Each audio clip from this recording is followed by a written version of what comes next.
All right, let's go ahead and get started. Sarah, if you want to get the screen changed here. Um, so thanks everyone for attending. I'm excited. This is the second year we've done this owners conference. Hopefully you guys find value to it. Um, I it's I enjoyed putting it together last year for you guys, and then and putting it together this year for you guys as well. Um, I've really enjoyed it. Special thanks to Sarah with Pilmer PR. It's a PR company I work with to help with a lot of my marketing strategies. So she's behind the scenes working everything, and I'm grateful for her because it has been a lot of work on her. So I would like to start just kind of go through a bunch of stuff that we've done. I'll walk through the conference, the layout of it, what you can expect, and then just kind of go through stuff we've done and changes that we made and kind of what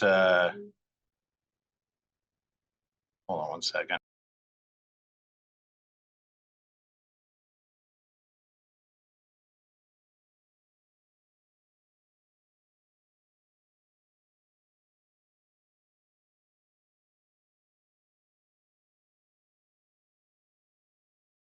Sorry, technical issue in the background there. Um,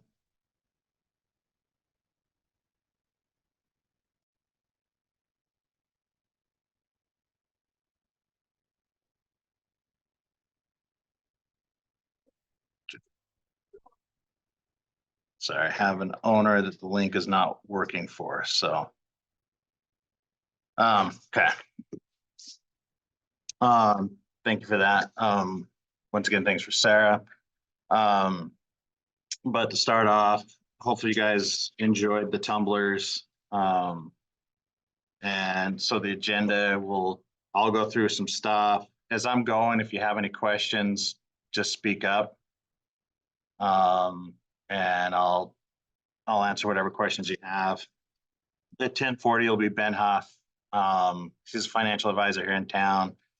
And he'll be going over a bunch of economic data and what he's seeing. Next up will be Mitchell Smith with the Levitt Group, going into a little bit greater detail on some changes that I'll talk about here. And then next at noon will be Trevor Carlson, one of my best friends. He does reverse mortgages. He'll talk a little bit about rates like he did last year, but then he'll be talking. A lot of you guys, as we talk about different strategies. And so he'll be kind of talking about reverse mortgages and kind of how those work for you. At 12:40 will be Ropa with Rent Dynamics.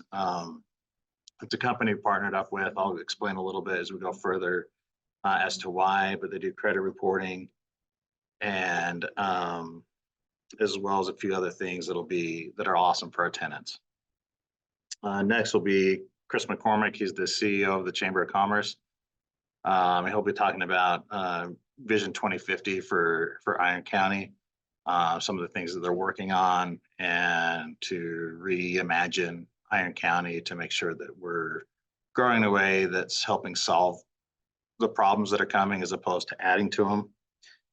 At 2:00 will be Kristen Mitchell with Youth Futures. It's a youth homeless shelter here in town. They've got 3 shelters across the state.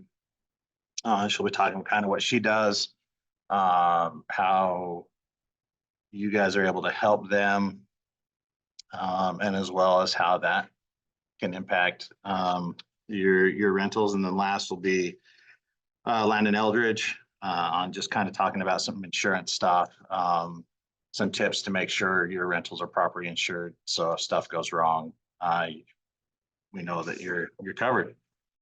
So any questions on that before we kind of dive in? Okay. All right. So first off, as part of the growth, we kind of went over it last year.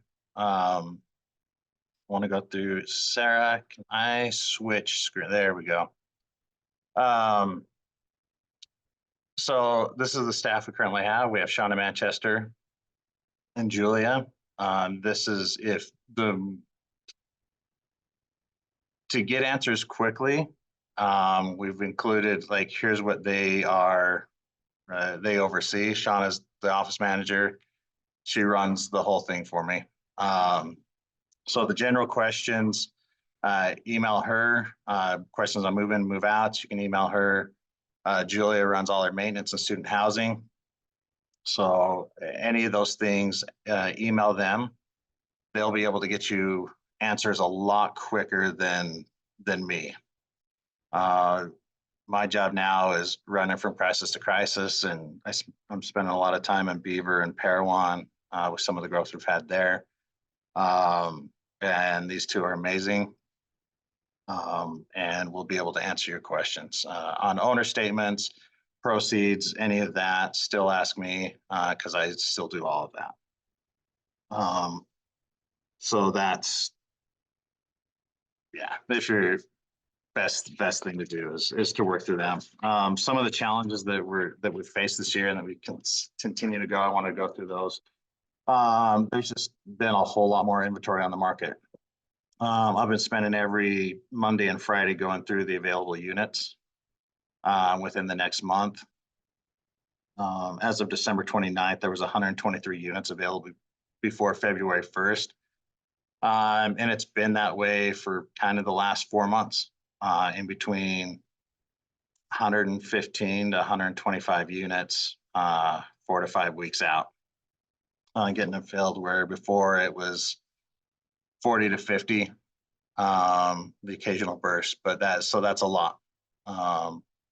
We've been able to combat that. One of the policies that we've had in place for the last few years is we work on our renewals 2 months in advance. So we have 2 months really to try to get stuff filled, and we've been able to do that for the most part. We have started to see some falling rent, especially in the 3-bedroom, 2.5 baths. So like the Cedar Bends, and the Fields units, those type of projects. We've seen a lot of softening and falling rent. Cedar Bend a year ago was renting for about $1,800, and those are now renting in between $1,500 and $1,600. The other thing we're starting to see is some softening in the student housing market. SUU is still growing, but there's been an adjustment in the market from 2 years ago coming out of COVID, and there was no housing. A whole bunch of people that went to room rentals to monetize that shortage. The market's starting to kind of correct from that. And so there's been some softening. We have about 80 units of student housing, and we have all but one room filled, and that would have been filled, but the tenant ducked out on us. But we had some stuff. It just took a little bit longer to fill stuff than I had in the past. Right now, there's still some economic uncertainty. Kind of, are we going to hit the soft landing the Fed's going for? What that looks like in housing and economic in general. That's what I wanted to bring Ben in. And then one of the big challenges that we've faced is there's been a loss. One was Utah rent relief. That program not being renewed with the federal funds. That has caused a little bit of a correction in the market. The loss of those funds, as well as just some of the funding for our local organizations. There just hasn't been as much eviction prevention funds. So there hasn't been the resources for tenants to be able to access to be able to keep housing. So over the last year and a half, here's kind of the pressures that we've seen in the market that has kind of caused this softening in marketing. So you've had a lot more Airbnb and VRBO, vacation rentals. That as that market is softened, they've decided to go long-term, and that's led to an influx of more long-term rentals coming on the market. You had the student housing as that softened, people go from switching from room rentals, just going long-term. You've had the loss of the renter's assistance. So people now had to move out of the house that were in leases. So that's caused a flood of people to come on the market. And then you had a couple big projects come online from some developers that helped goose the market and throw more available units on the market. So going into next year, I don't know if that'll continue or if we'll be able to work it all through and go back to a more normalized market, or if this is the new normal. That's some of the uncertainty that we're working through. But I'll be able to go through the next little bit to discuss kind of our responses to it and how we're working on protecting your guys' investment. Any questions on any of those challenges you guys have?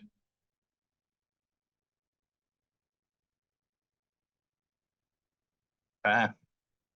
Some of the recent changes. I'll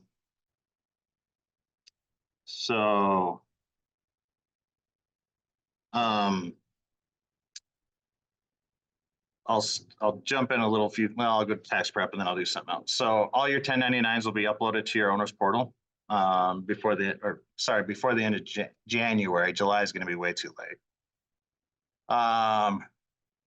And then all the year-end owner statements will be uploaded there as well. If you have any questions on that, you can just email me and we'll go through all those documentations. So a couple things before you switch the screen there, Sarah, for me. Some other changes that we're making or that we've made that'll be beneficial to you guys. So we've partnered with a company called Conservice, which does some utility billing. So this allows you to, in your multifamily, your larger student housing, mobile home parks, like bill water and trash back to the tenants. And they do all that. We're using it with a property in Beaver that was all on 1 meter. All the gas and electric and water, sewer, trash have been able to bill back to the tenants. It's been a great it's company to use. They recently changed in the last 6 months. So if you have a project 25 units or over, that's kind of their minimum now to be able to jump in and use them. So for those of you with larger portfolio, like larger projects, it's something that we can look in doing. If I haven't talked to you already about it. Next thing I want to talk a little bit about is lease guard. Mitchell will go a little bit more, well, a lot more detail about it. Last year we talked about Obligo and Rhino as security deposit alternatives.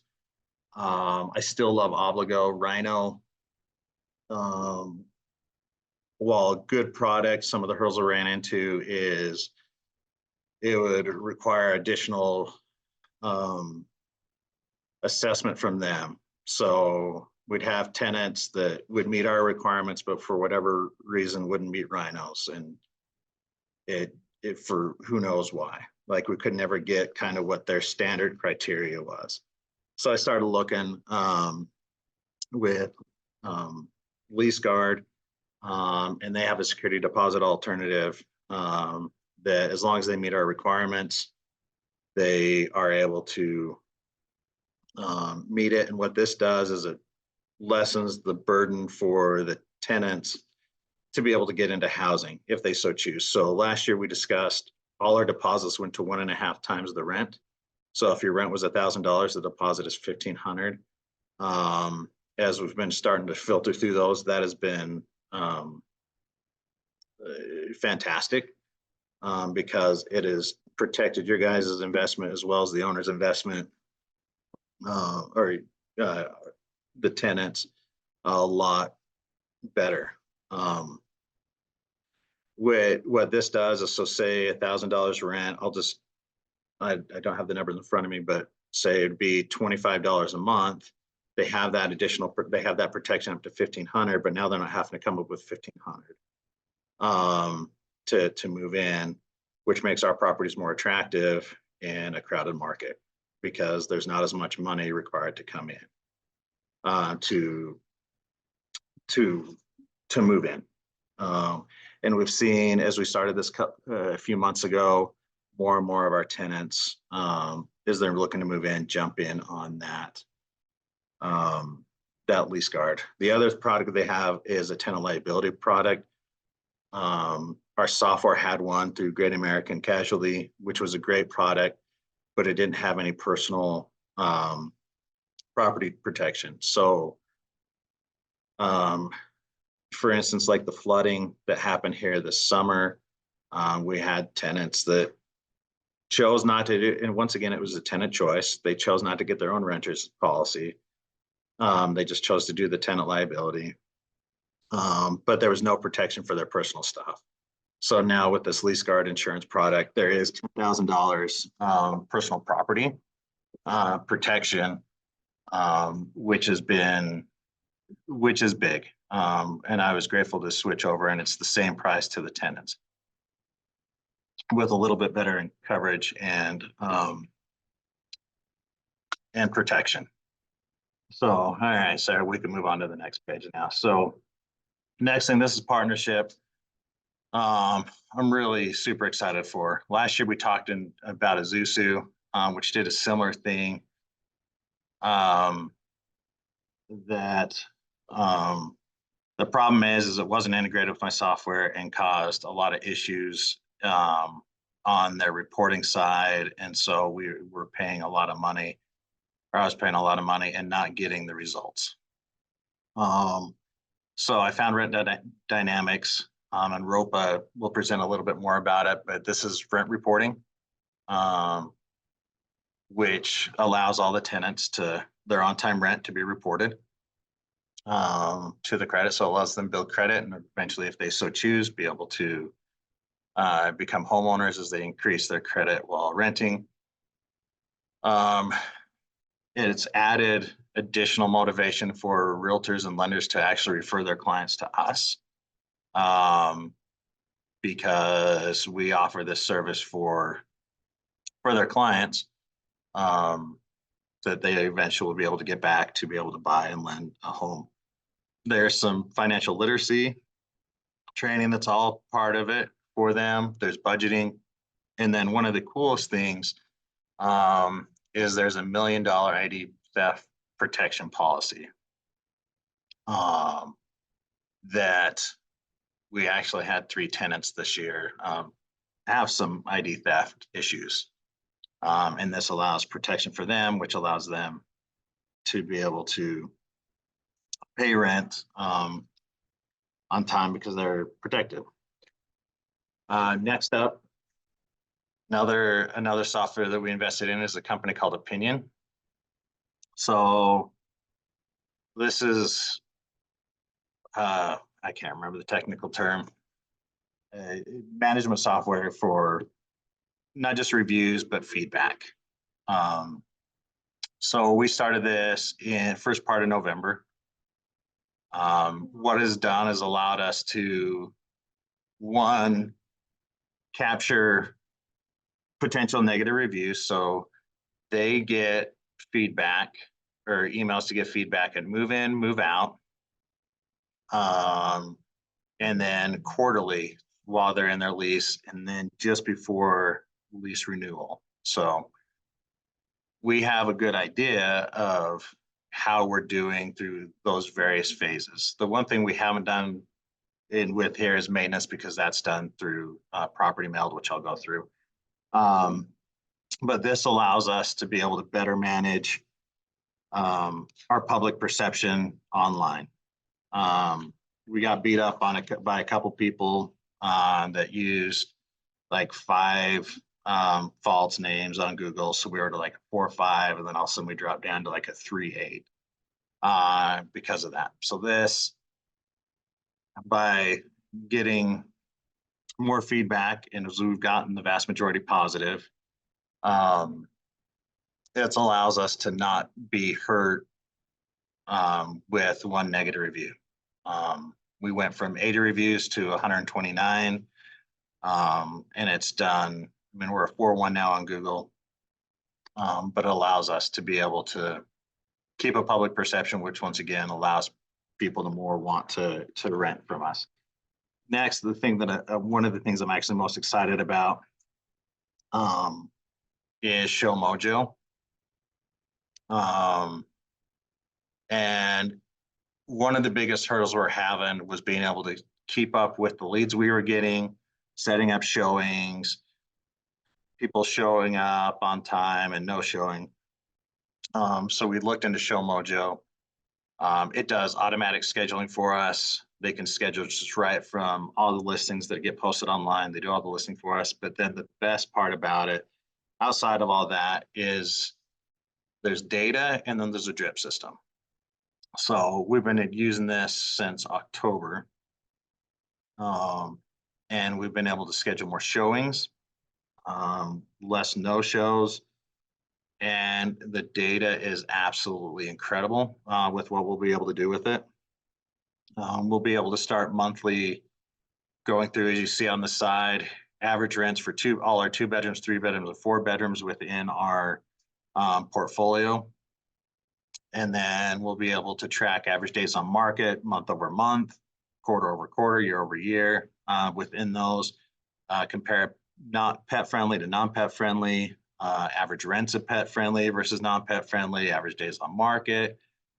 So there's a lot more data that we'll then be able to help you guys make better decisions, more educated decisions. I used to hate data because it was always drinking from a fire hose. But as we've gotten larger, I've learned I absolutely have to have data to be able to help make sure that you guys are making your money and protecting your investments. Last thing that's changed, and I'm going to screen share here a little bit, but for those of you guys, if you haven't noticed, there's an updated owners portal that gives you kind of real time on what's there. All your packets are still up, are going to be uploaded there, but you can look and see how much rent has been collected, how many of the units have been rented, how much rent needs to be paid. And then you'll be able to access on the left-hand side on this screen set, you'll have your rent rolls, delinquency reports, all of that. Your rent rolls is probably your best document to let you know when people are coming up for renewal, what you have in deposits to protect your property. We're trying to invest in technology to make things easier for you and give you as much data as possible to be able to accomplish your goals. So a few things that we've continued to do. Any questions on any of that we just went over and added? We threw a lot at you, I know. Okay. We'll end here with just a couple quick things that we've kept doing. I'm going to actually screen share here.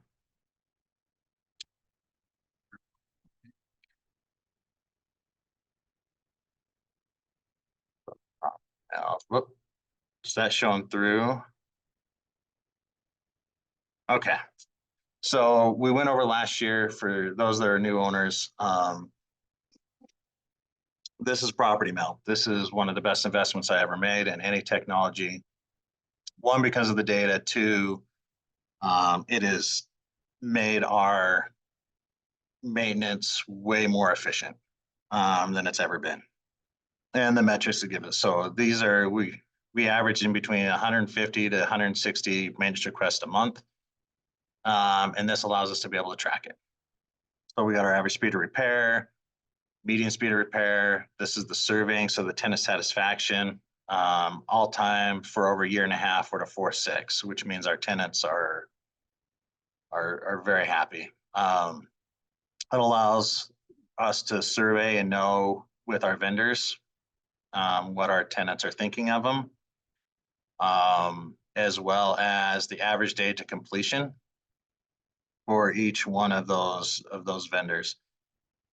This allows, so if we have a vendor that wants to be doing more work for us and wonders why, I can go, well, you take 4.5 day, or you're rated a 4.5 and you take 10 days to get something completed, as opposed to someone who's got 5 and takes 2 days to complete. And they can't argue with the numbers. So this has been awesome. And Julie and Shauna have got this down to a science, and it is absolutely incredible. With this, one thing you need to make sure that you're doing is that you have access to your owner hub. That keeps track of all the maintenance that's been done on your property. With the amount of maintenance requests that we get each month, sometimes we can't remember if something had been done recently, like within a couple months. And that allows you to do it. To be able to, oh, hey, no, we did this a couple months ago. There must be something else going on.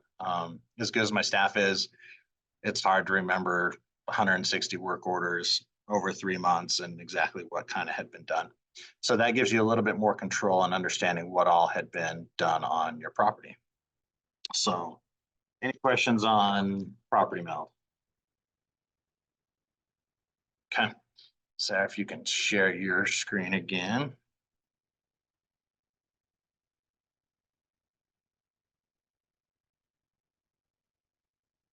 Okay.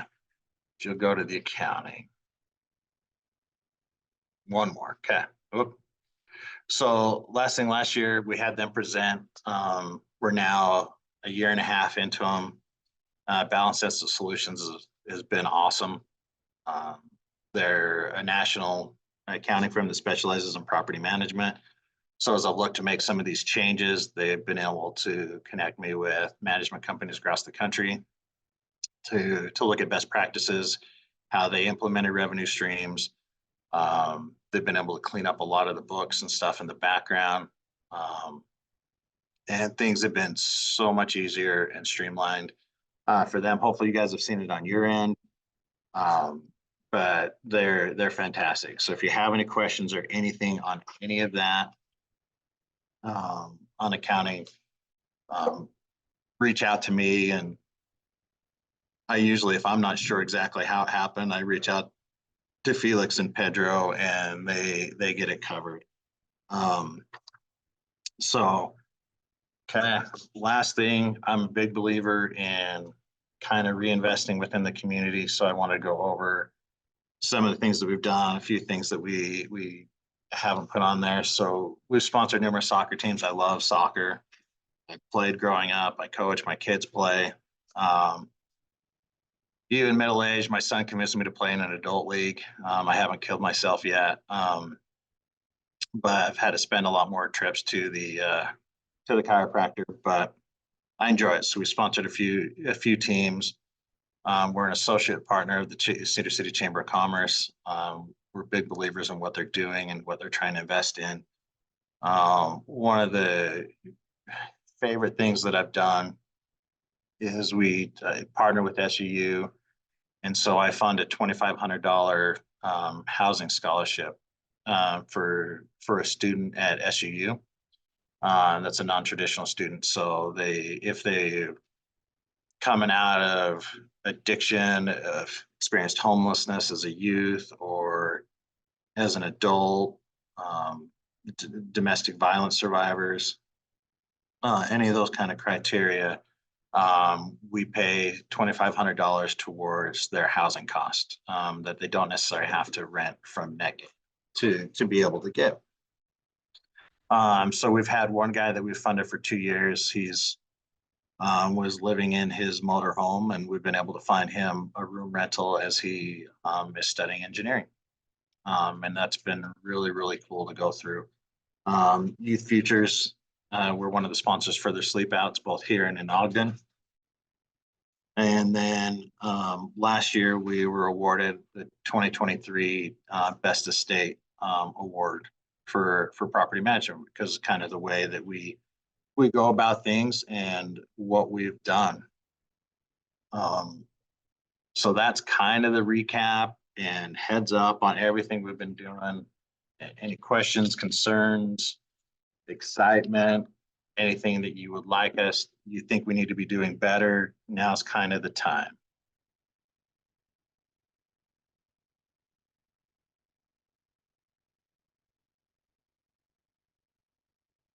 Everyone's silent today. All right. So we have a couple minutes, unless Ben Huff, I see him online. If he would like to start a couple minutes, he's more than welcome to, or we can take a couple minute break and give him time to get set up. So Ben, I'll let you speak up and say what you want to do. Can you hear me? Yep. Okay. I'm ready.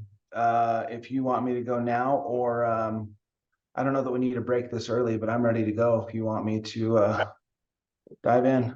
Let's plan on just going. So Okay. Ben has quickly become one of my favorite people in the world.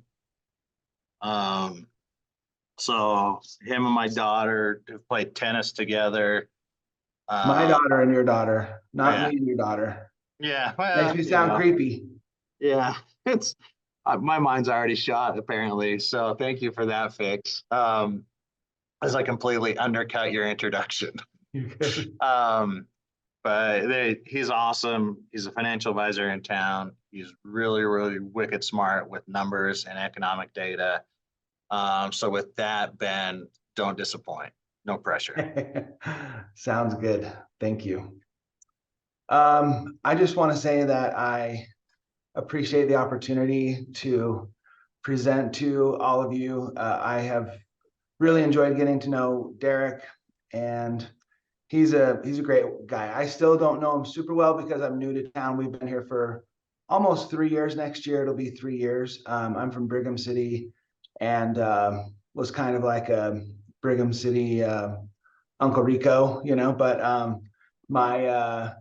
my wife started having some breathing problems, and I researched clean air and found Cedar City, and we have moved, and that was hard and challenging, but we love it here. We absolutely love it here and really enjoy the community, and super happy to be here. So, but one of the things I like about Derek, and I do want to just kind of start off as well, he said some nice things about me, but he is extremely passionate about what he does, and he puts his heart and soul into his business. He really cares about his owners and vendors and his tenants too. And it's very generous. And I know I know 3 or 4 circumstances where he has used his own money to be able to help other people in the community. And of course, like I said, he's also hilarious. He makes me laugh a lot and says stuff that you're not expecting.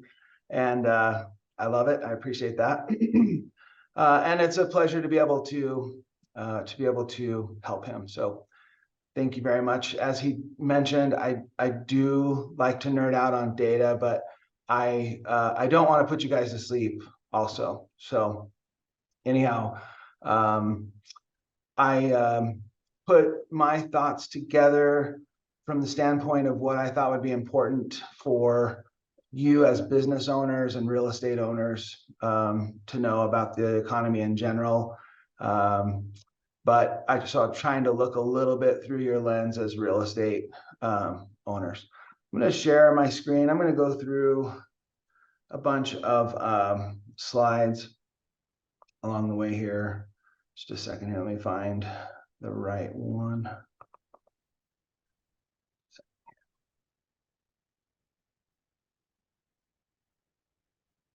Okay. Zoom over here, and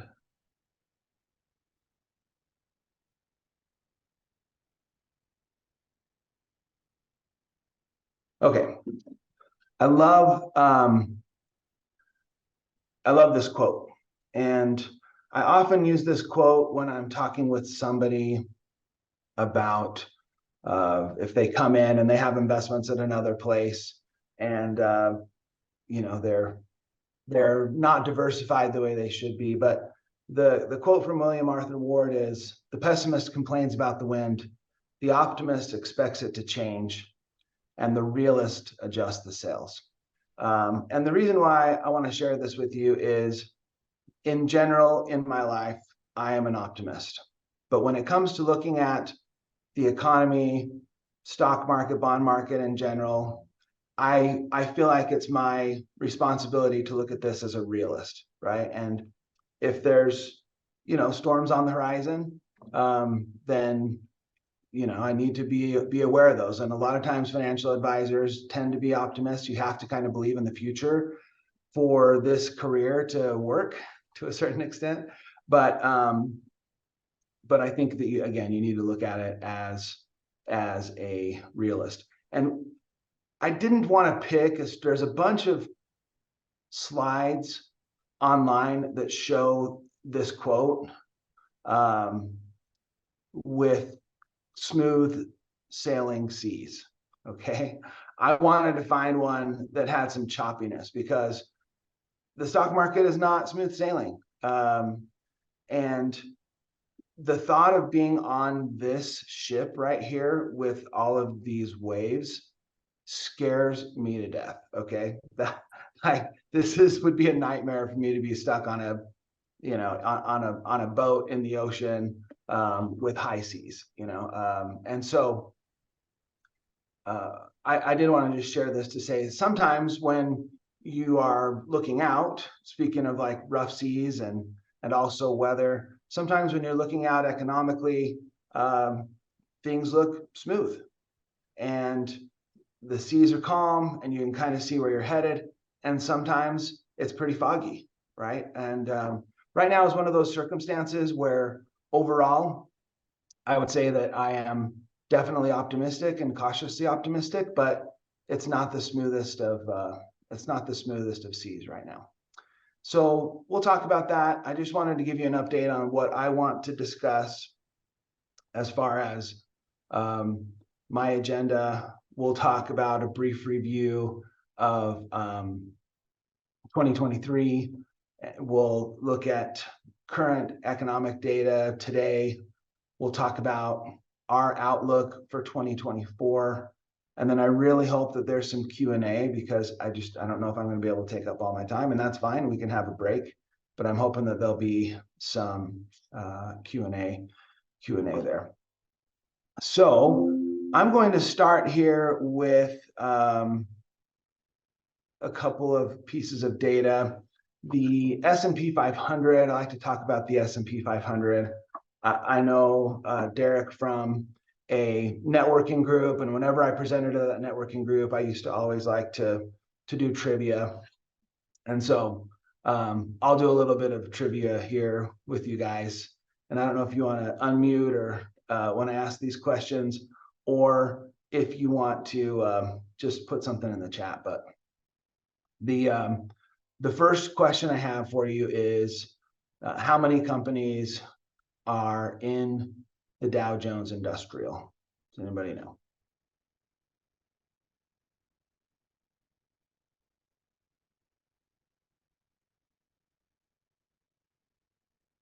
You guys there? Anybody know how many companies are in the Dow Jones Industrial?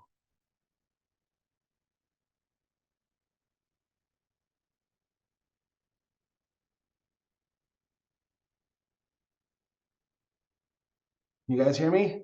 Is everybody there? Hush falls over the crowd. Okay, well, it's 30.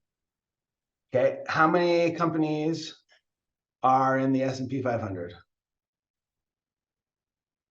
Anybody? Derek, you know this, you can answer.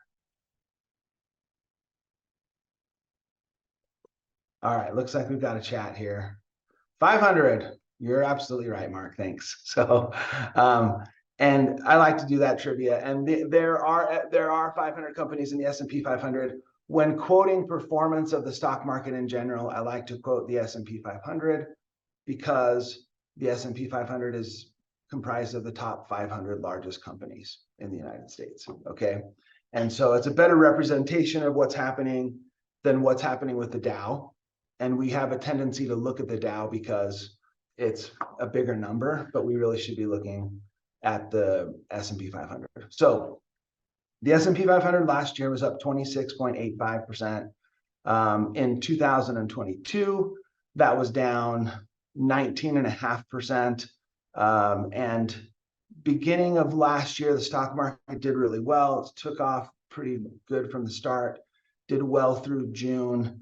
Then it got beat up really bad from August to October. I know just for August and September, the market was down 7. And then, we got beat up again in October. But then we finished really strong in November and December. And so it's kind of crazy to think that the market was up 26%. I didn't expect that to happen. The bond market, let's see, we got one other chat here. Let's see if I'm, okay. And so Kyla says she hasn't bought into the stock market, and that's okay. I'm still hoping that you get something out of my presentation today. We're just going to talk about the economy in general. But the bond market was up 5.39%. The crazy thing about 2022 is that both the stock market and the bond market were negative. So I'm going to stop sharing here. I'm going to pull up a different chart that I want to share with you. And we'll talk about this a little bit. I just use my notes. That would be good. Here.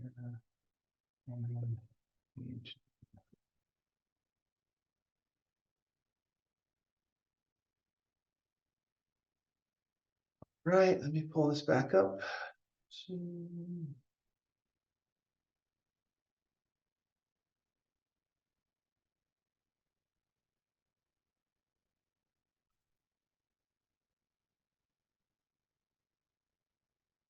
Okay, so I want to share, can everybody see the screen, hopefully? Okay. When we take a look at this chart right here, this kind of shows what stocks did from 1992 till last year. This is updated as of like the 12/12, okay? And then we show what bonds did as well. But what's crazy is there's only 2 years here where stocks and bonds were negative. It was 1994, and they raised rates a bunch in 1994. 1994 and last year. And to put this in perspective about how bad, 2022, to put in perspective how bad the bond market struggled in 2022, the worst year for bonds in the last 50 years would have been a negative 3% rate of return in 1994. And last year we were down 13. Okay, so it was significantly worse than the worst year that we've ever had in bonds.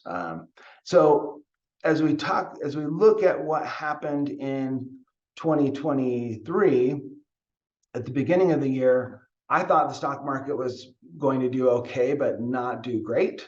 And I thought the bond market was going to do really well. And the reason for that is I thought the Federal Reserve was going to start lowering interest rates eventually.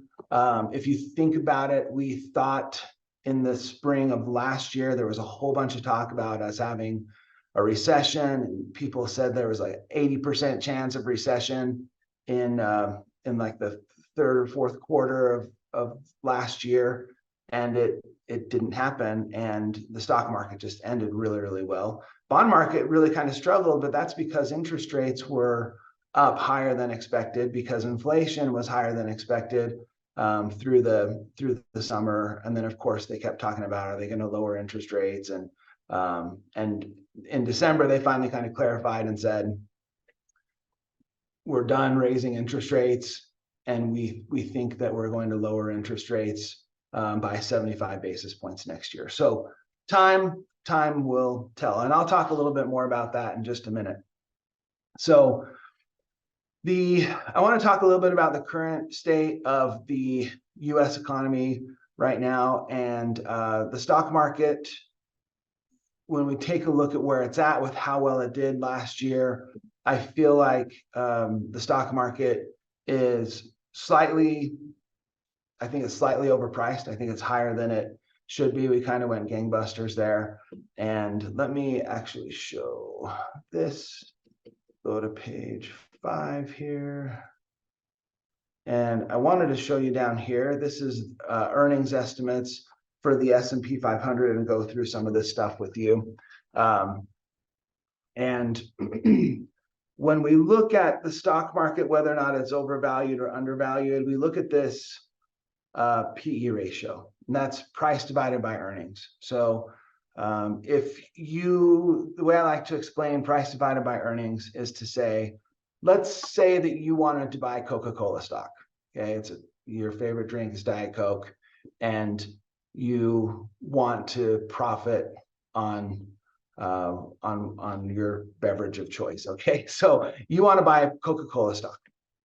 So PE ratio will basically kind of explain whether or not that stock is going to be overvalued or undervalued. So a higher PE ratio means stocks are more expensive. A lower PE ratio means that stocks are a little bit less expensive. Okay, so in an ideal world, what you would want, because we want to, one of the probably the main thing we want to do in investing is you want to buy low and sell high, right? In an ideal world, that's what we want to do. And PE ratio will tell us whether or not you're buying low or selling high. So in an ideal world, you want prices low and you want the earnings of Coca-Cola to be high. Okay, and so if that's the case, that number will be low. Well, the 30-year average PE ratio of the stock market, the S&P 500, each company has to report their earnings. Publicly traded companies have to report their earnings. And that's where we come up with these numbers over here. But they basically say, this is what our earnings are. And, some nerds basically take and compile all that data for the top 500 companies and say, this is where the current PE ratio is. So as of,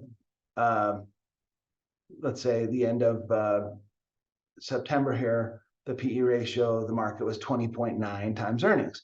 Well, the 30-year average PE ratio is 16.8 times earnings. And right now, if we end at 20.8, then that looks like the stock market is priced high, based relative to earnings. So the forward PE ratio of the market right now from JP Morgan is currently 19.45%. And so that means that the stock market is potentially 15 to 16% overvalued. Okay. I told you the 30-year average PE ratio was 16.8. What's kind of interesting about us being, let's say, close to 21 is this. In 2020, the PE ratio at the beginning of that year was 21 to 22. In 2021, it was 21 to 22. In 2022, it was 21. Okay. And in 2023, last year, the PE ratio was clear down around 16. So, and it was actually below that average. So stocks looked a little bit cheap last year, and they should, because we came off of a year when the market was down, 19.5%, right? And it's been kind of interesting as I watch those trends of that PE ratio. When it drops below, that's when people start buying. They try and buy companies on the cheap relative to their earnings. And so the stock market does look a little bit overvalued right now. But we're going to now go take a look at the E in PE. So we're going to look at page 7 here. And, oh, wrong one. Okay, on page 7, I want to just show you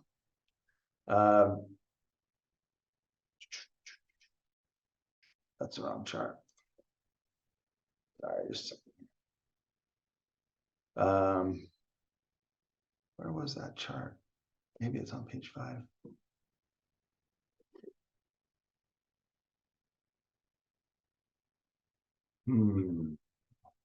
What did I do with that chart? Let's see.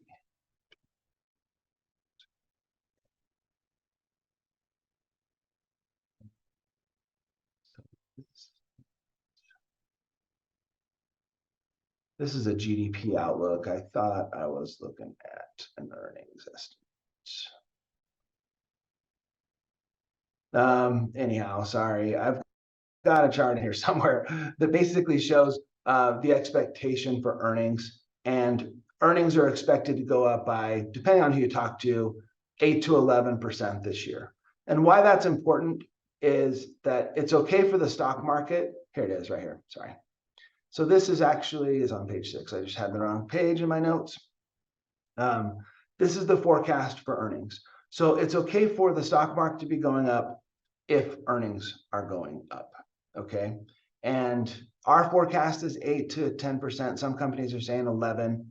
I did hear from somebody saying that when you're coming off a really good year and the forecast for the next year is, let's say, high or good, you're typically not going to get as good of earnings as they are projecting. So I'm thinking earnings might be a little bit lower than that, maybe closer to that 8% end instead of the 10 or 11% in earnings. And we'll have to see. But the important thing here is that the expectation is that earnings are to go up.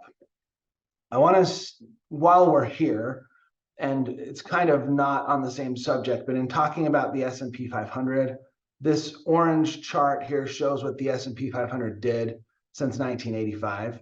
My wife just sent me a funny text about 2 weeks ago that basically showed a chart just like this, and it said, "Don't be stupid," right? And what she meant by "don't be stupid" is a lot of times people get scared by the headlines and they sell out.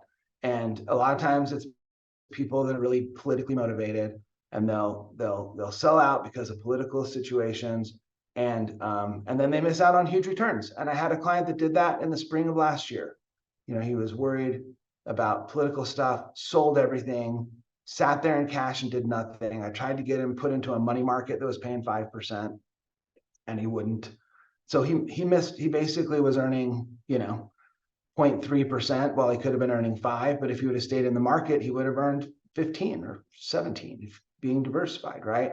So just don't be stupid, right? The stock market's going to go up over time. There are times when it pulls back, but 100% of the time when the stock market has pulled back, we've gone on to set new highs, right? And so I think that's important.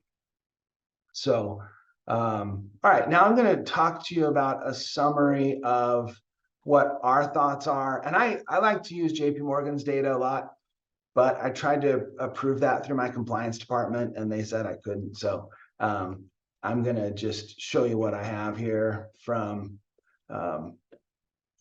our kind of base scenario. So we expect in 2024 GDP, gross domestic product, that's all of the goods and the services the United States produces. We're expecting 1.5% growth there. Global economy is looking like it's going to grow somewhere around 3%.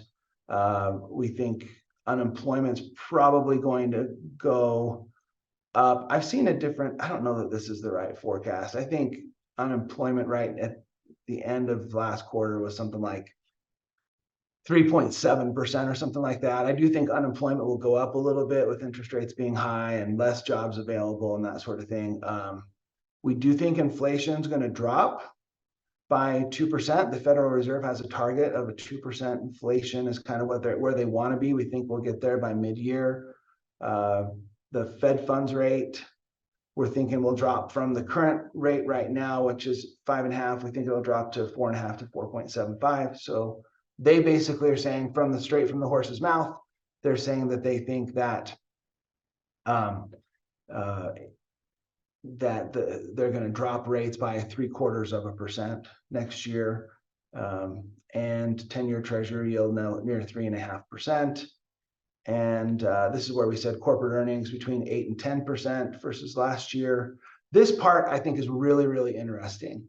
And a lot of times as we head into election years, especially as divided as our country is right now, and with the two main candidates, a lot of people not necessarily happy about those. Some people are ecstatic, whatever. I'm not supposed to talk about politics or religion, okay? But what I am going to say is that, even though stock market volatility can be a little bit higher heading into an election years are pretty much almost always good for the stock market. So this is crazy. but heading into this election, the S&P 500 has never declined in a re-election year since 1952. And not to say that that won't happen this year. At some point, it is going to happen. But the stock market is typically good during election years, and that's whether that changes, whether the incumbent wins or not, the stock market typically does well. A lot of times that performance in the stock market is not going to happen until after the election has happened and we know what to expect as far as who wins that election. But it's just kind of crazy that the stock market is almost always positive in election years. There's another a little bit cheesy phrase to pay attention to, and that phrase is that as goes January, so goes the rest of the year. And so far for this year, if we look at the S&P 500, it is down 0.17%. So it's flat. But if you think about the beginning of last year, we started off really good and then we ended good, right? The year before that, we started off not so good and definitely ended not so good, right? So it's not always 100% the case, and we'll see what happens with the rest of January. But I think ultimately I think the market is going to be somewhat, and it's kind of weird. My forecast for this year is kind of my same forecast for last year, and I was off pretty good. But my thought last year was I thought that the stock market was going to be up somewhere between 5 and 10%, and the bond market was going to have a good year. Bond market had an okay year. I mean, a great year, actually up 5% for bonds. That's good.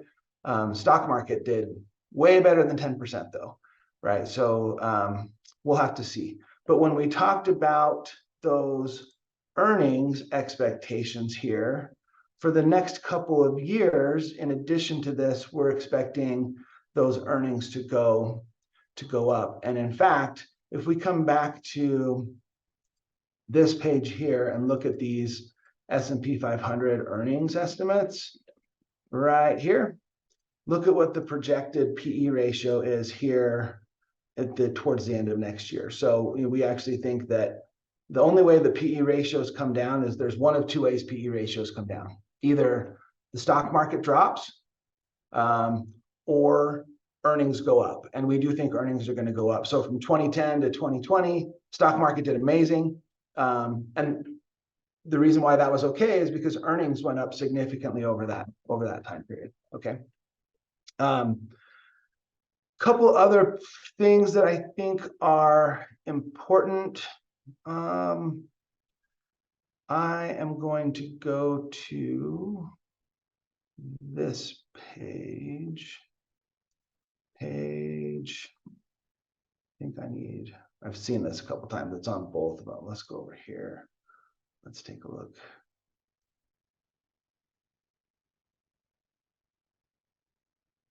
Oh yeah, the other one I want, it's over here.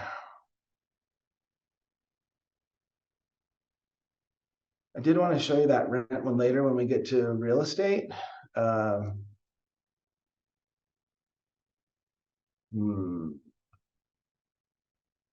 Sorry, let me just find this. This is one of the charts I wanted to show you. And I think this is important. If you owned a property, I think this is an important thing to know because you want people to pay their rent, right? So consumer debt burdens are still pretty low by historical norms. So of course, interest rates have gone up. We know that, right? So it's more expensive to purchase a property. And because of that, that's probably why the inventory is high, is because it's too expensive and I've seen prices come down in Cedar, and I've seen inventories come up a little bit because it's just expensive and people are kind of fine with their situation. But if we take a look at consumer debt is a lower percentage of overall income from where we've been historically. Like that peaked right before the bottom fell out in the Great Recession in 2009. But overall, and it has become more expensive with interest rates going up. But as a percentage of overall income, those numbers are still pretty low.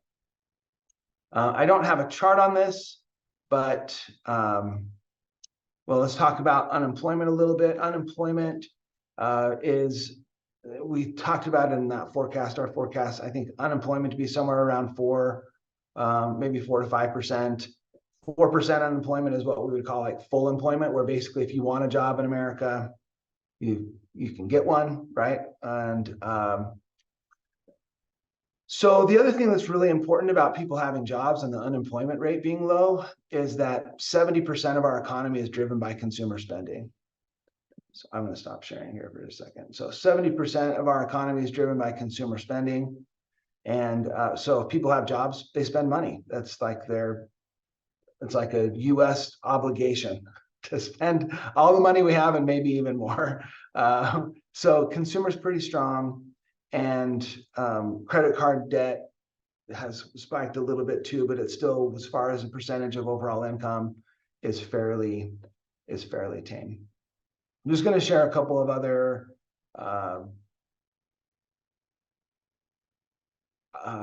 thoughts, some statistics.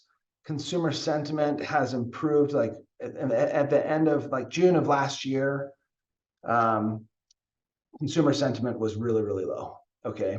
And whenever consumer sentiment is low, it's a great time to buy. Okay. So since then, the market's done quite well. When consumer sentiment is low, for the next 9 months after we hit a trough or a low part in that, the stock market averages 24% over a 9-month time period. So it's done pretty well. Another thing that I think is really, really important, just a couple bullet points here as I get close to wrapping up here, is that the stock market is positive a lot more than it's negative. So if you go back to 1980, so we're looking at a 43-year time period, the stock market has actually been up 75% of the time. So 3 out of every 4 years, the market is positive. So I like to say 3 years up, 1 year down, 3 years up, 1 year down, right? And I think that's important. And I also like to tell people, but the market does drop every year, right? And a 10% pullback is called a correction, and that happens on average once per year. Okay. And in fact, the average that it pulls back is 14.4%. And you might say, well, if the market pulls back 14% every year, why should I invest? And the reason why is because it recovers. And 76% of the time, it is positive, right? I also, and so that 10% correction happens annually.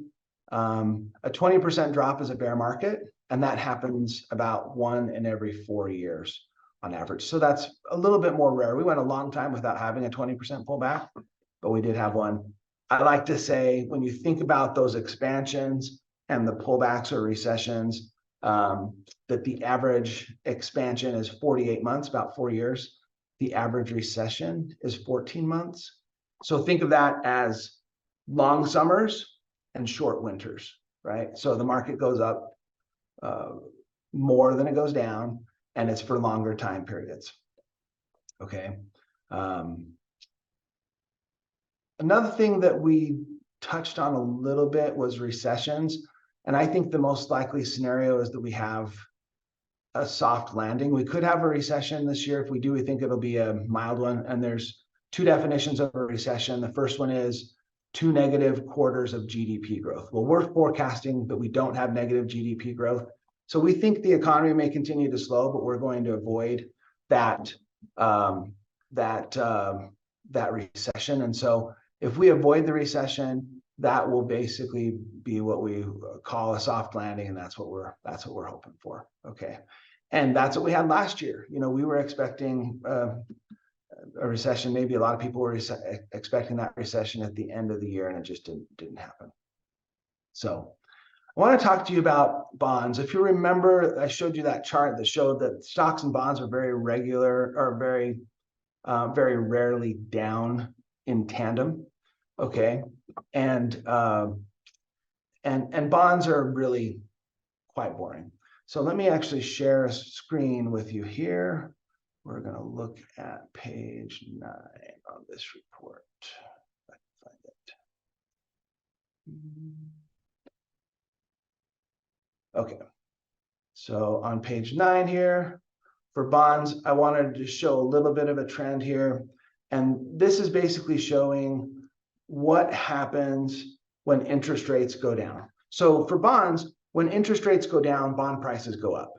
So I'm more excited about bonds right now than maybe I've been in my whole career. And here's why.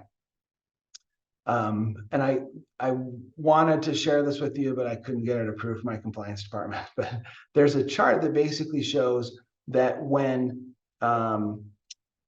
interest rates peak, which is where we're at, the Federal Reserve has said they're probably going to lower interest rates next year. When interest rates peak, then bonds do well for the next couple of years. The 1-year return for bonds when interest rates peak is an average of 12%.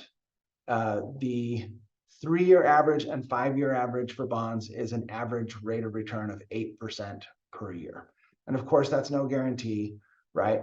But typically when interest rates go down, bond prices go up. So this kind of shows that when and the longer the maturity, the more fluctuation you're going to have, right? So if interest rates go down by 1% in 10-year treasuries, you can actually see approximately a 12% rate of return when interest rates go down. So we know interest rates are going to go down, right? Now, in anticipation of that, bonds have actually come up in value for the last couple of months, but they have a long way to go. So this last summer, I was talking to a representative from a mutual fund company, and he said, a year ago in this core bond fund, this kind of plain vanilla boring bond fund, a year ago, our bonds were yielding 1.5%, and they were priced at 99 cents on the dollar. Now, when bonds mature, they mature at $1, okay? And he said, now interest rates on these bonds are at 4.5%, and they're priced at 92 cents on the dollar. Okay, so if you just do the math on that, bonds when they mature, if they're going to mature at $1, then you're going to make 8% by going from 92. It's actually a little bit more than that, but if you're going to go from 92 to 10 to 100 is 8%. So you're going to be getting that type of increase in the value of those bonds as they work towards maturity. But you are also going to, the yields have gone up quite a bit. So the yields are now in the 4 to 5% range, which is good considering they were at 1.5%. So bonds, if you look historically over the last 10 years, have been terrible. But I think they're going to do really well over the next couple months. So I think it's a good opportunity to look at bonds. I also really like tax-free bonds right now, municipal bonds. So if like Iron County needed to redo the sewer and they didn't have $100 million to do it, they would do a bond, of course. And if it's a municipal bond, if it's a bond that's issued by a municipality, then there are no taxes on the interest that you receive there. So my favorite high yield bond fund, tax-free bond fund right now is yielding over 5%, but that's federally tax-free. You have to pay some state tax on that, but 5% tax-free, you'd have to get, depending on your tax bracket, 7 to 8% to be able to offset that in a CD or a taxable bond. So bonds look good, and I think they look attractive, really, really attractive. I'll wrap up here. I also looked at a couple different things as far as real estate is concerned.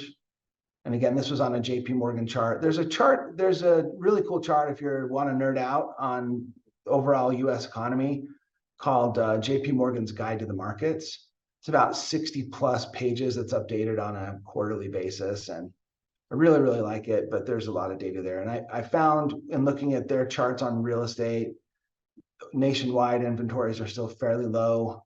Single family housing starts are at pretty close to where they've been over a long-term average time period. Rental vacancy rates are lower at an average of 6.3%. And since 1956, that average has been 7.3%. Multifamily, this is really interesting on multifamily housing starts. So when we're looking at apartment complexes for student housing, for example, or larger apartment complexes in different metropolitan areas. Multifamily housing starts in 22 and 23. The first part of 23 went up quite a bit. So a lot of buildings were built, and those have really dropped, though. They've come down quite a bit. I think part of that has to do with interest rates being high.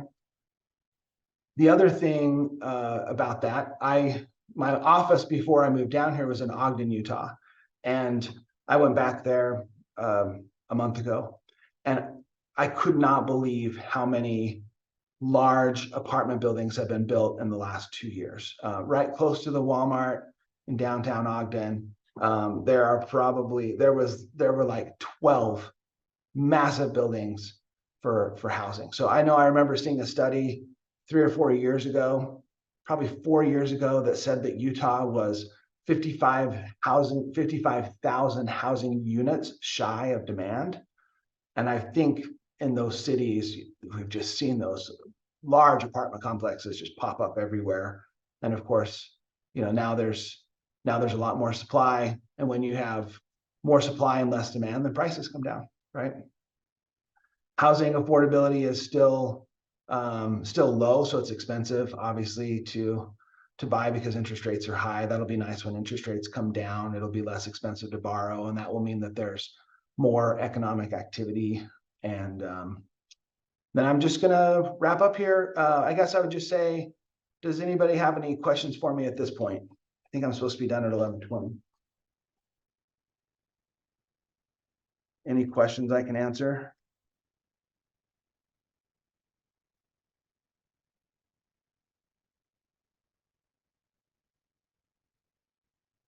You made them that much smarter, Ben. They don't have any questions. Yeah, I want to just say just a couple other things. For any of you that may own real estate that maybe wants to get out of traditional real estate but doesn't want to pay taxes, I've got a diversified REIT that's averaged, I don't know, somewhere about 7% or something like that over the last 10 years. And you can actually 1035 out of a property. Sorry, 1035 is an insurance term. That's what I'm usually discussing. You can 1031 out of an opportunity there into, 1031 out of an existing property, into one of these REITs, if you wanted to transition out of some of your physical property without having to pay the taxes and to defer those taxes. And so they have a program that allows you to do that. It's a really big company that we work with that I can help with.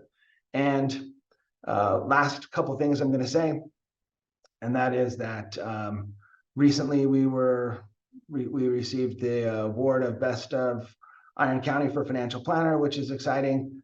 I do custom recommendations for my clients where I kind of call it the all-star team approach, where I want my clients to have the best investments in each category to make sure they're appropriately diversified. As providing service, I meet with my clients every 6 months to make sure that their portfolios are on track, doing what they're supposed to be doing. I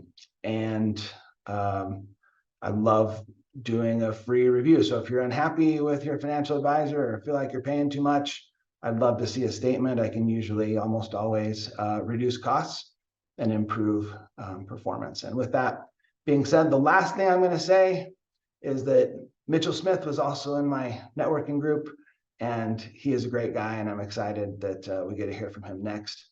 If any of you do have any questions, if you just type in Ben Huff, Ameriprise Financial, then you can find my contact information in Google.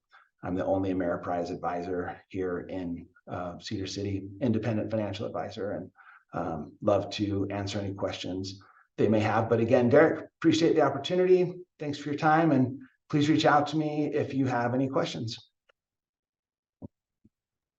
Thanks, Ben. I appreciate it. So yeah, no, Ben is awesome. As you can see, he's a data wonk. And he geeks out, so we don't have to.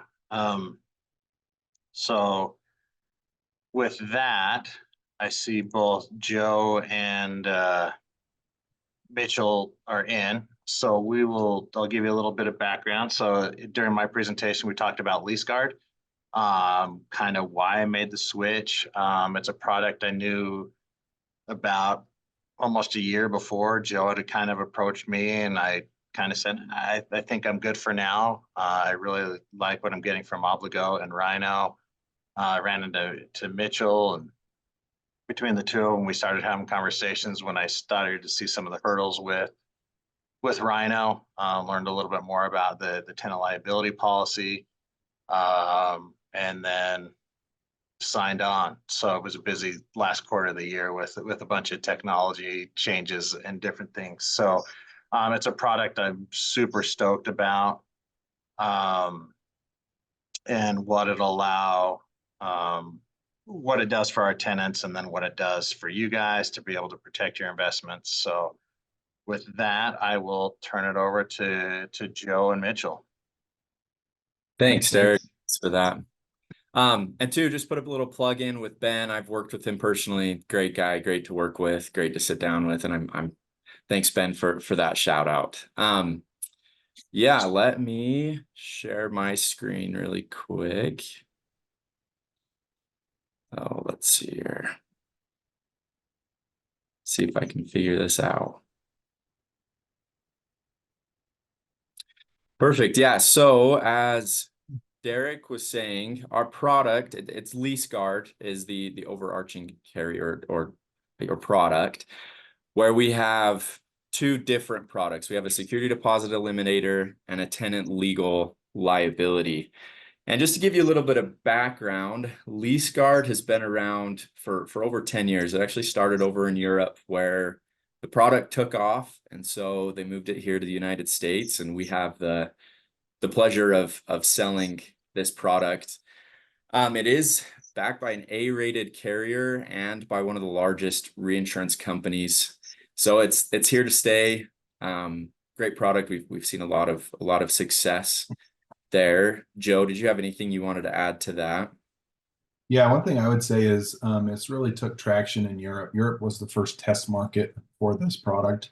And at a very high level, the product is it's a security deposit replacement, right? And we'll get into that a little bit more, but the need really kind of started in Europe. And so when they rolled it out, it actually came out of a, I don't know if who's all familiar with all of the different insurance companies around, but Lloyd's of London is the oldest insurance company in the world. And they have some different syndicates, they call them, and some different kind of insurers that they work with. And so this is actually started with one of their carrier partners named Hamilton. So they rolled it out in Europe, saw a ton of success, alleviated a ton of pain for tenants and renters over there. And then our US counterparts got hold of it, and it's been catching on and doing really well, spreading like wildfire. One more thing I'll say, Mitchell, and then I'll get back to you, is the reason why we have started implementing it and seeing a lot of traction as of late is due to some different state legislation and ruling coming down the pike. And so we know there's some different jurisdictions out there that require property managers and landlords. Now we're seeing in essentially the wording is coming down from the pike is that there's a requirement to offer renters or tenants an alternative to a security or a cash deposit. And so because of that, the product was kind of primed to come forward, and it's been something that's been growing, and we'll get into a little bit more of that. But I just wanted to make sure that we kind of cleared the way on that one. Yeah, thanks, Joe.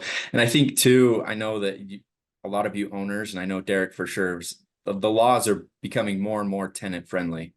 And these products help alleviate that stress on property owners because those laws are so tenant friendly. So to hop into it, I'm going to first talk about some of the perks, why people are using this security deposit alternative or eliminator. One of the biggest ones is, when you come to a tenant, a lot of the times you're asking for a 1x the rent, which, just for an example, $1,500 rent, you're asking for a $1,500 security deposit, which you only have that $1,500 to use if there is any damages, skip rent, those sort of things. With this product, and again, this is I need to get this out. This is an insurance product.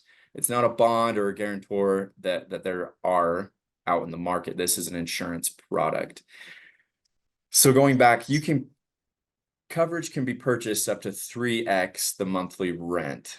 So on that example of $1,500, you can have up to $4,500 in coverage. So you're not capped at that $1,500 in that security deposit. Another perk of this is there's quick and convenient claims processes. If there is a claim that needs to be filed, if there's tenant damages, it's as easy as a quick picture, and money is returned within 72 hours. So this makes this really simple and leads into the next point of increased tenant satisfaction and reviews. The tenants don't even know claims are being filed, and that's alleviating too, having their security deposit being withheld, a portion of that, which we're seeing on a lot of the property managers we work with, that a lot of the bad Google reviews come from security deposit withholding. They don't think it's fair, whatever that is. So this product alleviates that. And it's also a marketing advantage. We know with the market, the way the world is, a lot of people don't have $3,000 to come up with to get into a unit. So this is alleviating that. And I'm going to get into how this is rated here in a second. You can see how this is going to break some of those barriers. As far as advantages go, Joe, is there anything else you'd like to add to that? One thing I would say to this is the property manager, the landlord. I mean, the nice thing about this insurance program is it gives you guys control. So in the example Derek mentioned, as we were starting up here, that he had tried Rhino in the past, Obligo in the past, and some other products. Those essentially are good. They fulfill a purpose, but what you're doing is you're essentially giving control to the tenant. And so the tenant deals with Rhino, or the tenant deals with Obligo, and there's been a lot of issues with collections and trying to get those things trued up and paid. With us, because it's an insurance policy, the named insured on the policy would be Netgain Property Management. So the nice thing is it gives Derek complete control. He has 100% complete autonomy. It's not a product that you have to force on everybody. It might not be a fit for everybody, which is okay, but it allows your tenants to opt in or opt out. And so having a little bit more flexibility up front, what we've been able to see is about 7 out of 10 or 70% of all tenants who are given the opportunity end up taking this as an alternative, just due to the fact that it's a little bit less of a burden financially up front, and it's been helpful to get them in units. No, thank you, Joe. And that leads into this next point. This is kind of how it's rated. The pricing is based upon monthly rent. So here, for example, I have $1,250 in monthly rent, and this is actually the rater that Derek has. So for Derek, him and his leasing agents have this rater, and they have the autonomy, like Joe was saying, to choose, is this tenant one that we have full faith in? They're going to treat this place nice. Okay, we'll just charge them. We'll purchase that coverage, or have them purchase that coverage of only 1x the rent. And again, this is a pass-through cost. So premiums aren't paid by Derek or by owners. This is a pass-through cost to the tenant. It's tied to the rent. If the rent is $1,250 a month, they purchase 1x the rent. It's $26 added to that $1,250. That's what they're paying in monthly for this. And again, all the way up, coverage can be purchased up to 3x, which, trying to move my little box, which is only $61 a month. So for tenants, it's breaking barriers where instead of having to pay that 1x upfront and first month's rent, they're paying $26 up to $61 extra a month. And this is purchasing that coverage. And to kind of show what is covered when they purchase this coverage, our carrier takes pride in how simple their forms are. They didn't want to make this complicated. And so this is how the policy reads, is that yeah, that what's covered as accidental physical damage, unpaid rent, and all other causes of loss as permitted by jurisdictional deposit recovery. So essentially, this product is covering anything that you can legally withhold from a security deposit. So this eliminates the back and forth. Is this covered? Is it not covered? Now there are some exclusions like normal wear and tear, which you really can't pull from a security deposit. So this is really as basic as it gets. And Joe, did you have something you wanted to add to that? Nope, that's pretty straightforward. Perfect. And we have a section at the end where to ask questions. So if you have any questions, please, yeah, at the end we'll get to those. As far as a security deposit alternative, it's a very basic cover or product. It's as simple as it gets right here. So we'll move on to the tenant legal liability, and Joe will take this one. Yeah, thanks, Mitch. So tenant legal liability, go ahead and hit the next slide. So basically what we're talking about is a liability policy. And I'm sure you guys have all heard of something, or maybe you've implemented something similar to this in the past. But basically the reason why I like this is because the renter is essentially becoming more responsible for your property, right? For your door, for your unit, however we want to call it. And the nice thing is it's another pass-through cost that we can have when we talk about putting skin in the game, we can have the renters actually pay for this. And the way that it works is our policies provide up to $300,000 in liability coverage. So for example, let's say you have a family fourplex or a multifamily, there's an apartment building or whatever, you have several tenants in the same building. Hypothetically, if there was a flood, let's say, one of the tenants, there was a bathroom issue, they left the toilet either backed up, or there was an issue with bathtub that overflowed, whatever it is, it ends up flooding not only their unit, but it might cause damages and flood out somebody from the other unit. We're talking about a liability product that would cover the contents, the actual damages to the property itself. So, but the thing that we like about it is we're not having to come to Derek, we're not having to come to the owner and say, hey, bad news, we have to file this claim, your tenant destroyed, there was flood damage, fire damage, smoke, whatever, there was damages to the unit. Now we have to file a claim on your personal homeowner's policy, which means your rates are going to go up potentially, which means you have a bad track record with your carrier, which is going to negatively impact your personal insurance policy.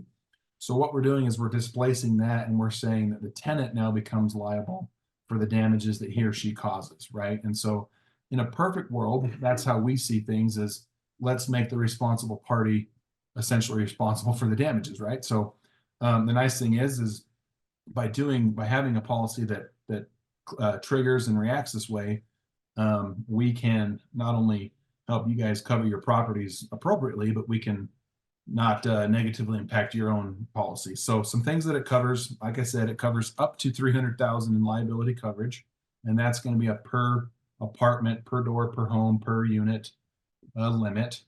It also protects against tenant contents and displacement. So in the example that I gave, if there's a flood or overflowing of a bath or something that causes maybe the lower unit is displaced due to the negligence of the renter upstairs. Well, if they are displaced, there's coverage in this policy that allows them to go and get a hotel, motel for, I think it's $1,000 total. So, obviously ample time to get in there and get things fixed. And hopefully, and it gives you guys as the property manager and ownership team enough time to get that in, get it fixed, get it rebuilt, whatever needs to happen to get that unit and get the tenant back in there and get that unit rented appropriately. So obviously we want to talk about peace of mind, knowing that all the units are properly protected. The nice thing is this is kind of built in. And one thing that's a benefit to Derek is all of our insurance programs and products tether rather nicely to his property management software. And so it's on our end, it's easy as just checking a box, right? Does your tenant want it or do they not want it? And like I said, with the prior product, the security deposit replacement, this tenant legal liability insurance program is also an opt-in model, meaning that Derek has the flexibility to either do it one off, onesie twosie, or he can force place this on everybody. However, however you guys want to do it, you guys have that ability to do it. And then the last thing is what we do is we end up helping you track these policies. So Mitchell, if you'll go back a slide, one of the big complaints we get is that when people do have renters policies, there's not a great way for the owner or the property manager in most cases to track that. I'm not saying that's the case today, but if somebody moves in and they let their insurance policy lapse or cancel, it essentially can go in a black hole, and you guys might not know that it has lapsed, right? So what we do from a compliance standpoint is we help you guys track, maintain that record, be able to get a certificate of insurance that shows that yes, your tenants, not only are they compliant, but it provides this amount of coverage, and you guys can, at the end of the day, rest easy knowing that your tenants have not lapsed and have not canceled. And then the other quick bit I forgot to mention on this slide is most, over 50%, and this is just basic data that we've pulled, 50% of tenants do not have renters insurance. Some property managers don't make that a requirement. It's kind of crazy in our minds that it's not, but we've seen it time and time again. So something to think about. Go ahead, Mitch, and go back to, wasn't sure if there's another one after this. No. But anyways, yeah, this product is even a little bit more simple than the security deposit replacement product. Basically, it's a liability policy for your tenant. It makes them a little bit more responsible.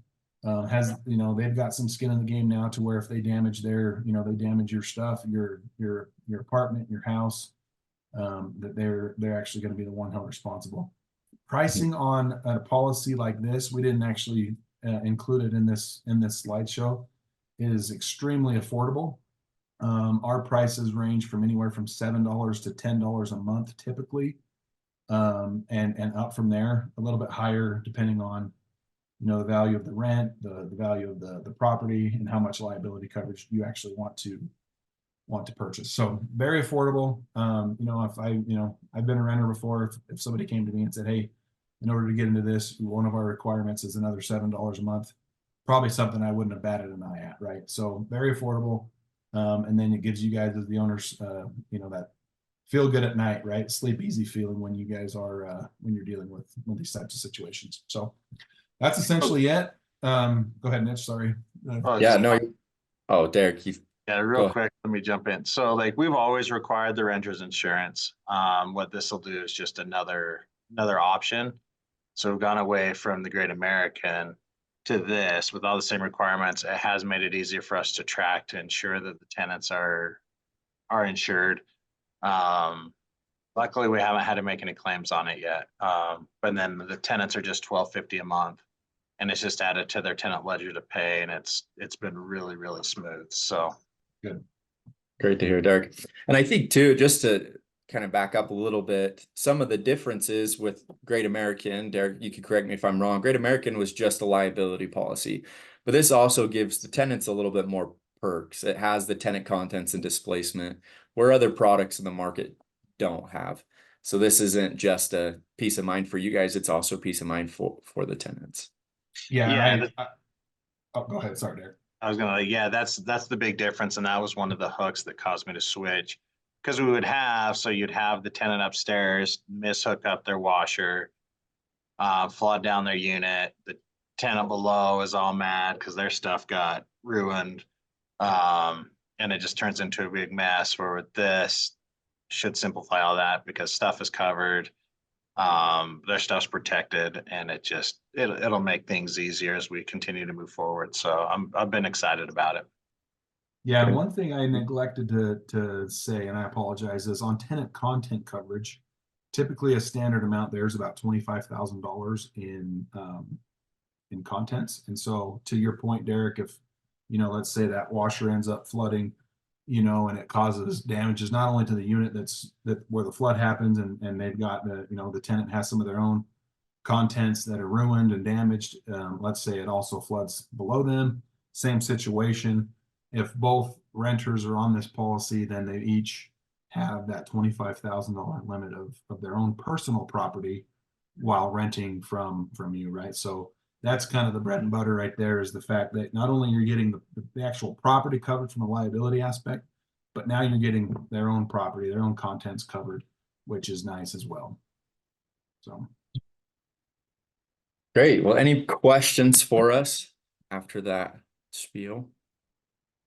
We know everybody loves talking insurance, as everybody's, we put you to sleep, so we won't be offended.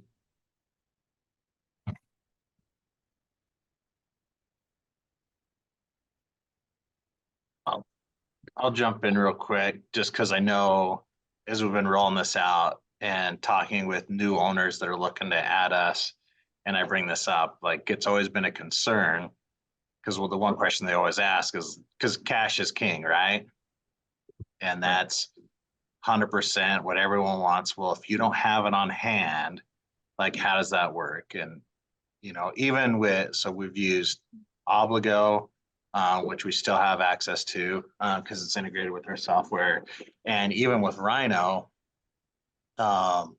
it's actually, I mean, it's been quick and easy because, like they said, Obligo is a little different because it still pulls money from their account. But with Rhino stuff on the policy, we had no problem getting the money from them. And with these guys, you'll have no problem getting the money. There was less fights with the tenants, just like they said, which saves us time, money, hassle, belligerence towards staff and me, because we can just make the claim. And as long as it's within that coverage amount, they don't have to worry. We still send the disposition letter. They still get the move out inspection. But being able to use these products and being able to increase your guys' deposits to 1.5 times as a standard it's made our life easier. With some of the properties, with the increase of costs, I mean, just between cleaning and repairs and carpet cleaning, as inflation went through the roof, we've been able to return deposits more than we were before when it was just one time. With cleaning anymore, you're looking at almost $250 to $300 for if the property was left decent to get a cleaner. And if you have $1,000 rent, that's part of your, I mean, that's a 30-year deposit or $1,000 deposit. And then carpet cleaning will be about the same. So now you're $600, that doesn't even include any of the repairs. And so people are all of a sudden like, well, I just, you took it. And I'm like, well, here's the cost. Whereas now with the 1.5 times, the same cost, they're getting more of their deposit back, and people, like, they still will fight over some basic stuff, but we've had less battles over the last years. We've implemented this 1.5 times and using these types of products with our tenants, which is a lot less hassle and less hassle to you, because the overage, while we can work on getting payments from tenants and turning them into collections, that is fronted by you. So if we had $1,000 deposit and $1,400 in repairs, you're fronting the $400 until we can get that payment back from the tenant.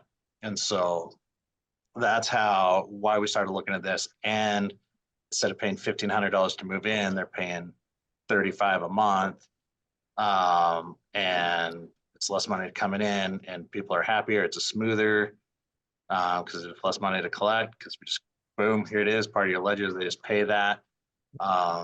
And it has made life so much easier. And none of you guys on this call know how much money it's kind of saved you as we've implemented this 1.5 times deposit. So that's, I mean, they're awesome, and it's saved. So sorry to interject, guys. No, thank you, Derek. Thank We're you. glad to help. Yeah. Any questions? Any other questions? Great. Well, here's our contact information, Joe and Mitch over at Levitt Group. Please give us a call, shoot us an email if you have any additional questions. I know Derek's great to answer questions too, but if you have questions for us, please let us know. Thank you, guys. One other question, guys. So some of my owners have stuff that they either manage themselves or have got other management companies doing it outside of here where I manage, how would they go about if they wanted to have their properties be able to use the lease guard security deposit? What's the best way to do that? Yeah, so there are some requirements for this. So the reason we reach out to property management companies is they have a larger portfolio. So if owners are wanting to do it, you know, as a one-off on their own, they need to have 50 units or more. $1,000 a rent at higher, the carrier can make some exceptions. And so if you are looking and you do have those 50 units, reach out to us. We can work with you. If not, we could talk to your property management firm and work with them, show them the benefits. I mean, to have a salesman sell it's different than having, you know, somebody they're already working with. So we're happy to work with you, with the property management firms. Whatever you'd like. Joe, do you have something to add to that? No, yep, just reach out to us. We'd be happy to help. Okay, thank you guys. Okay. Yeah. No, thank you, Derek.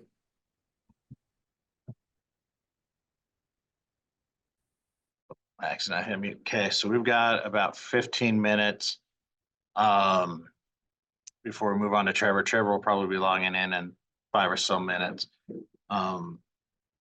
So if you want, we'll just kind of sit here. We'll take a little bit of a break. You can get up, stretch your legs, and we'll come back on here 5 or 10 minutes. So once again, appreciate you guys jumping in and listening and attending. Really, really appreciate it.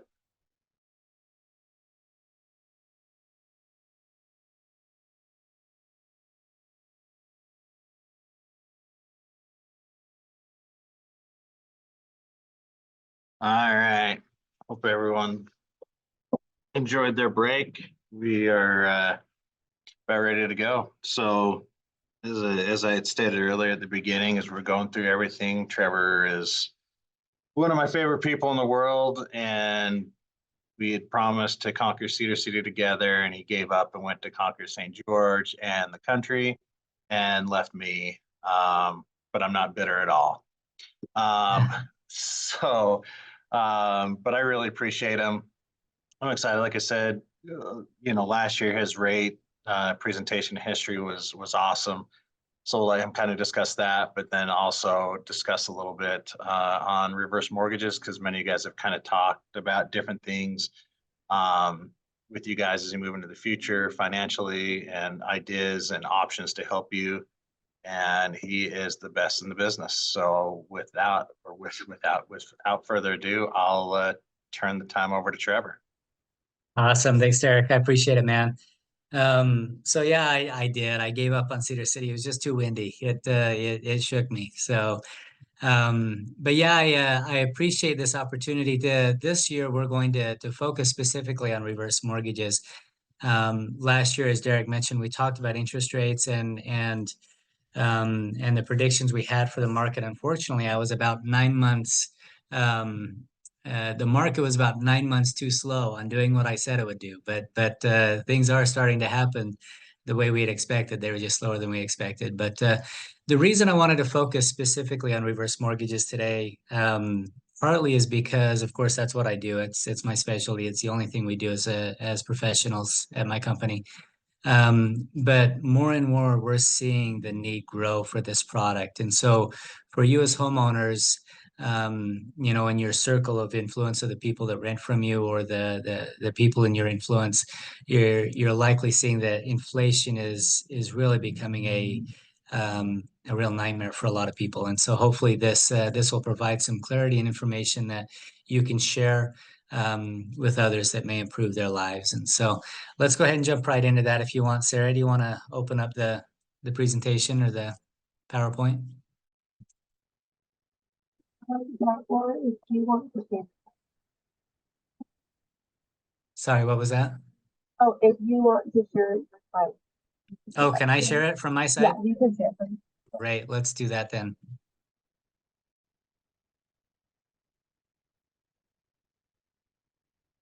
All right.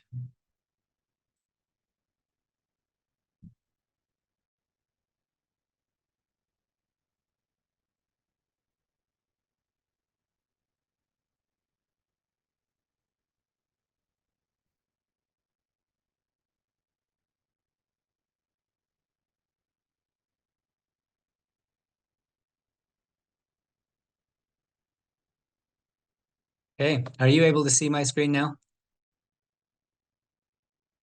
Yeah, we are. Okay, perfect.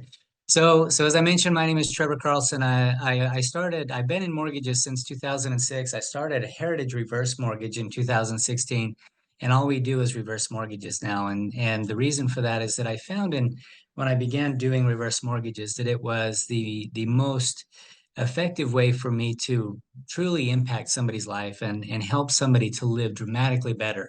Versus any other mortgage product out there. This is the one that I think has the ability to really make a difference in people's lives. And so, going off of that vein, a couple of years ago, I read a book, the biography by Steven Schwarzman, and one of the things that still I keep in my mind today is one of the quotes in the book is he says that if you want to be successful in life, if you want to make a difference in the world, you need to find a big problem and solve it. The bigger the problem, the bigger the reward. And so for me, the problem in America is retirement. And so let's kind of talk about some of those details and why I'm concerned about retirement in America. Statistically, about 4 million people in America retire. Now, we have somewhere around 330 million citizens in this nation, and so 4 million isn't that big of a deal. And so considering that's, if you look at birth rates through the 70s and stuff, we're expected that we'll probably be somewhere between 3, 4, 5 million for the next, next decade or so. So essentially 11,000 people every single day enter retirement.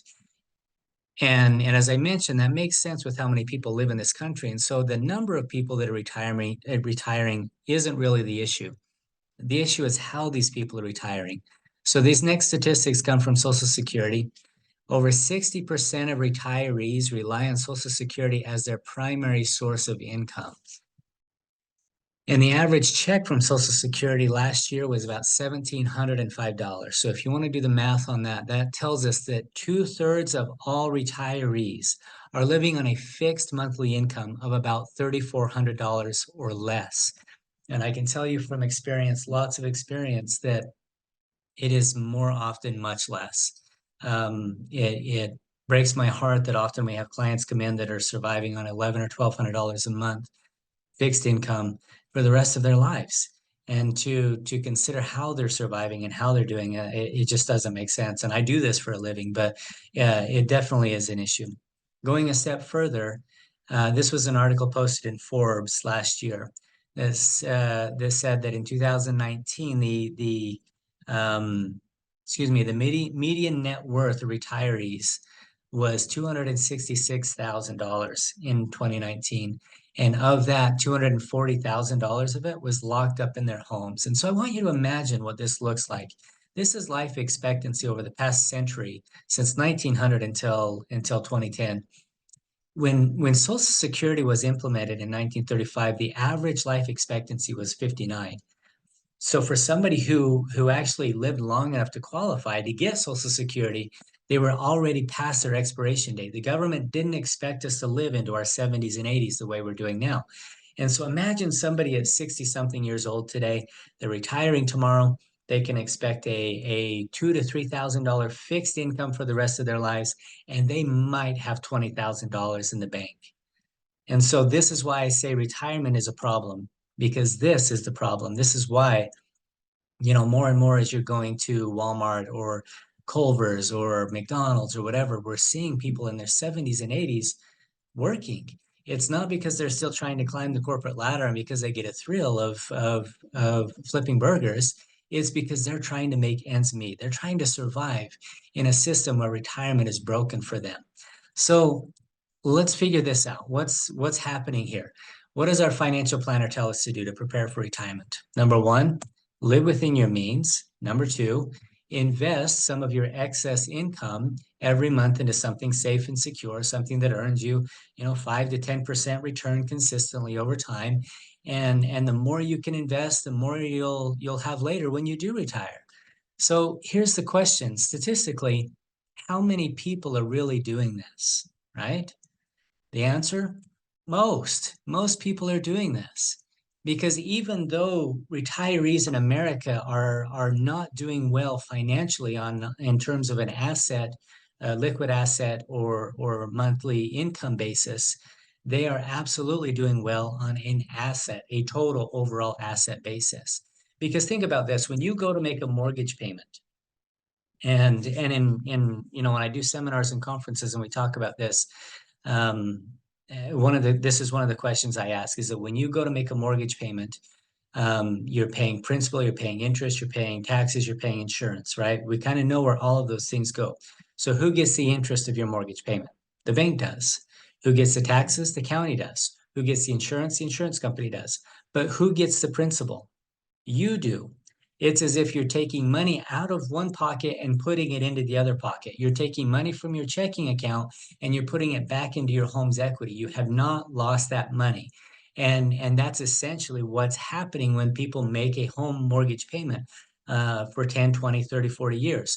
They're taking $200, $300, $400, $500 a month, and they're storing it into a sound investment that's earning 5 to 10% return consistently over the period that they own that home. And so most Americans have a retirement account in their home. They just don't understand that it can be used that way. In fact, the statistic for homeowners that own their homes in retirement is roughly about 78%. The vast majority of people in retirement own their own home. The solution to help them access this money is HECMs, or reverse mortgages. Home equity conversion mortgages is the official term. Let's talk about the key benefits of why HECMs could be the game changer, or the solution for these homeowners that are struggling.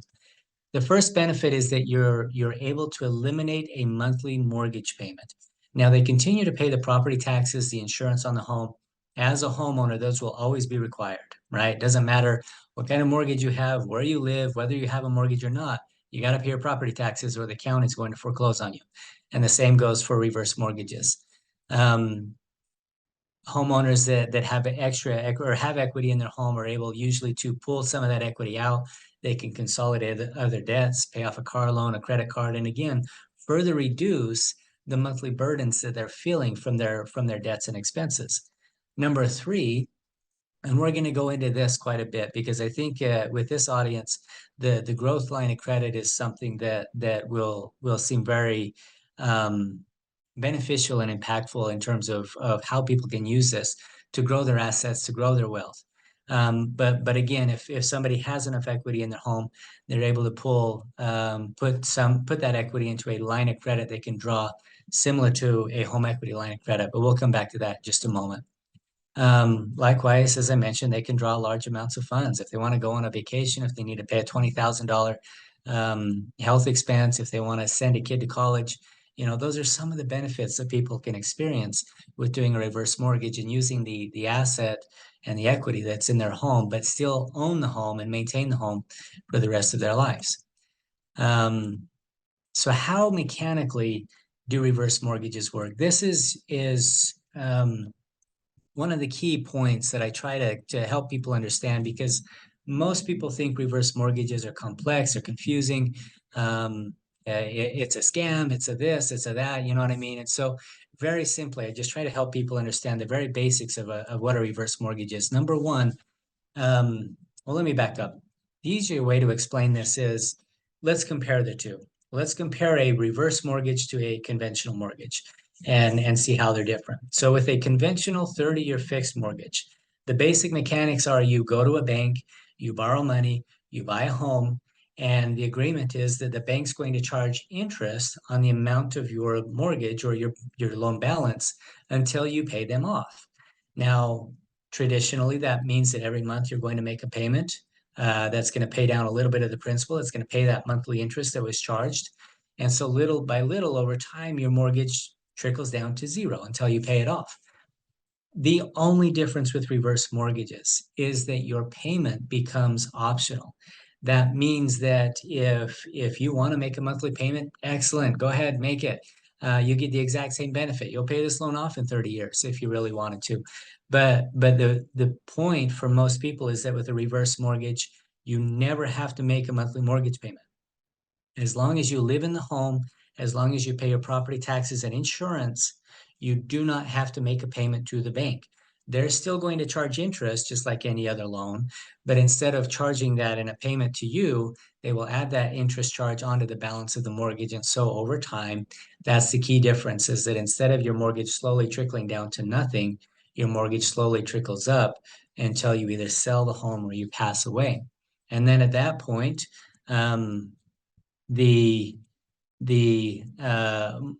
the exact same thing happens. Once the homeowner passes away, the family inherits the home.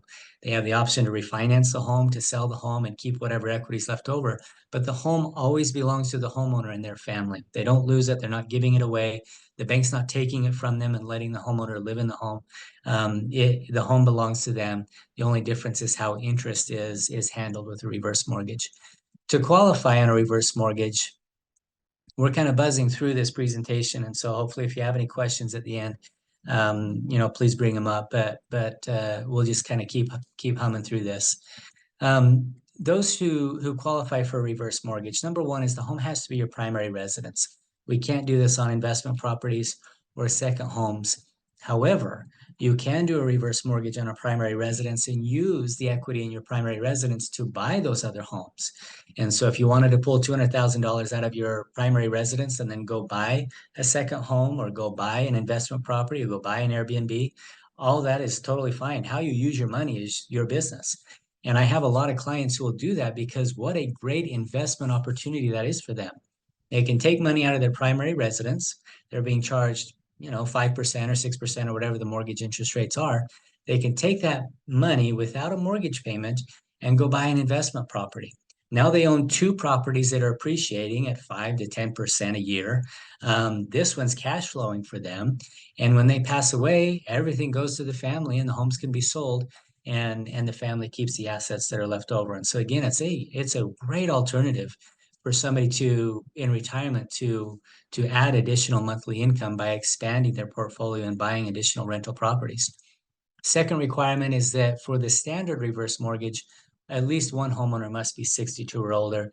There are loans that allow for ages as young as 55 and older now. Generally, I don't recommend those unless it's a very specific situation, but it is an option. And then finally, we need to have a minimum equity requirement. In order for these loans to not end up as a disaster, we need to make sure that there's enough equity in the home to make sure that the mortgage doesn't grow too quickly. And so what we do there is that we take roughly 35 to 60% of the home's equity and we leave it alone. We just leave it in the home. The bank's not taking it. You don't get that. It's left in the home until you pass away or sell the home, and then you get access to it. The remaining portion of the equity is what we can use to pay off mortgages, pay off debts, or set up that line of credit, as I mentioned. One of the primary questions that comes up for a lot of our clients is, okay, so what happens when we pass away? The bank gets everything, right? Absolutely not. Absolutely not. When a homeowner with a reverse mortgage passes away, again, the best way to explain this is to refer back to a standard 30-year fixed mortgage, because it's the exact same outcome. If you have a reverse mortgage, your family has the option to keep the home. They refinance it to pay off your mortgage, and all of the equity that's in the home now belongs to them. They can cash out, they sell the home, they pay off the mortgage balance, and whatever equity is left over is now in their bank account. And number three, they could walk away and let the bank foreclose. In the old days, this is usually what happened on reverse mortgage. The original reverse mortgage was designed badly, and the loan was designed to grow too quickly. And this was an issue for the banks and for homeowners, because if the mortgage grew faster than the home's appreciation, you eventually went upside down and there was nothing left over.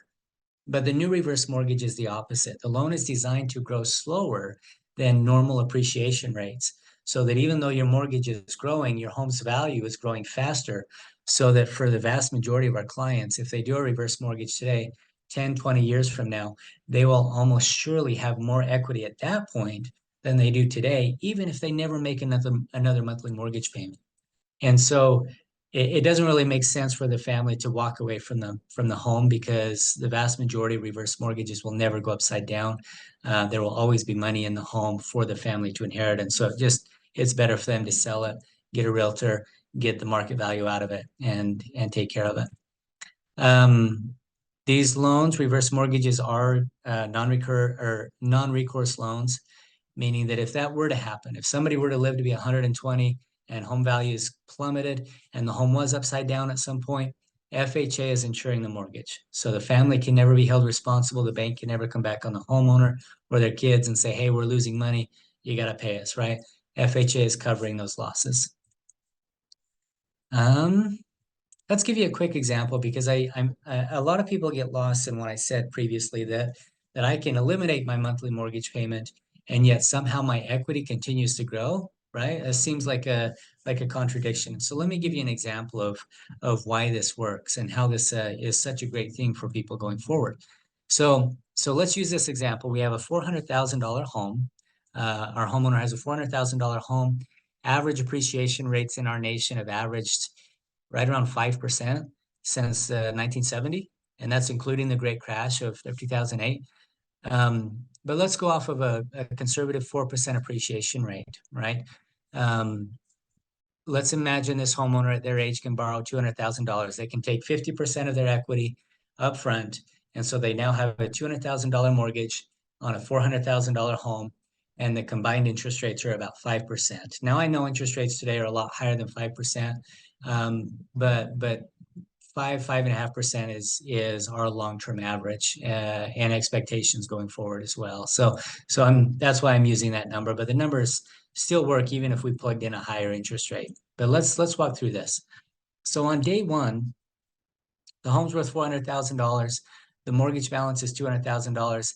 The remaining equity is $200,000, right? Basic math. After 1 year, the home value will go up to $416,000. The mortgage balance, the homeowners made 0 payments over the past year. They've saved about $12,000 in mortgage payments. The mortgage balance itself went up to $210,000. The end result, the total remaining equity, if this homeowner sold this home 1 year from now, their equity would have grown from $200,000 to $206,000 over that 12-month period. And this continues to be the case as we go forward in time because it's compounding, right? The home value compounds at 4% on average annually. The mortgage does grow, compounded by that interest rate. But because the home value is growing faster than the mortgage, the homeowner's remaining equity is actually continuing to increase over time. 25 years down the road, it still holds true. The equity is growing faster than the mortgage itself. Let's move forward. I want to make sure that I give enough time to cover some scenarios. The basic loan types that we can use on reverse mortgages. The first is traditional fixed rate. That is what it sounds like. The second is a growth line of credit. I'll come back to that one. But the traditional fixed rate is what it sounds like. Your interest rate's fixed forever. You set it and forget it. And if anyone is doing mortgages this year, my recommendation is look seriously at doing adjustable rates this year. The reason for that is because with interest rates starting to come down now, doing a fixed rate is essentially locking yourself at the top of the mountain. And so it may or may not be the right thing for you. I know a lot of people are leery about adjustable rates, but as interest rates are coming down, it definitely, I recommend you look at it as an option to do an adjustable interest rate now so that your interest rate floats down with the market. And then as interest rates stabilize at a lower rate, you can look at doing a fixed rate again to assure that up. Other things about the traditional fixed, if you're doing a refinance, you only get one draw at closing from the equity in your home, no future draws. We use this typically as a set it and forget it. You know, you're paying off your mortgage or you're buying a house and you just never have to think about your mortgage again. That's kind of the benefit of this loan. The growth line of credit is more of a financial planning tool. Now, it does come with an adjustable interest rate. That is the one downside to this loan because, again, when interest rates are low, you have that risk of rates going up like they have on us. But the benefits of the growth line of credit is that you're only charged interest on money you've actually borrowed. And so let's go back, bringing back that scenario I gave you just a moment ago. Imagine you have your borrower, they have a $400,000 home and they have the ability to borrow $200,000 against that $400,000. But let's say this person doesn't need that money. They just say, yeah, I've got it set up now. Now I have that money if I ever need it, but I'm good. I'm going to leave it alone for a bit. They're only charged interest on what they've actually borrowed. So if they haven't borrowed anything, they're not being charged any interest, right? But the other benefit to that is that as long as the money is in their line of credit, it's going to grow by the same interest rate that they have on the mortgage. So if they have a 5% or a 6% or a 7% interest rate on their mortgage, but they haven't borrowed anything, they're not being charged anything.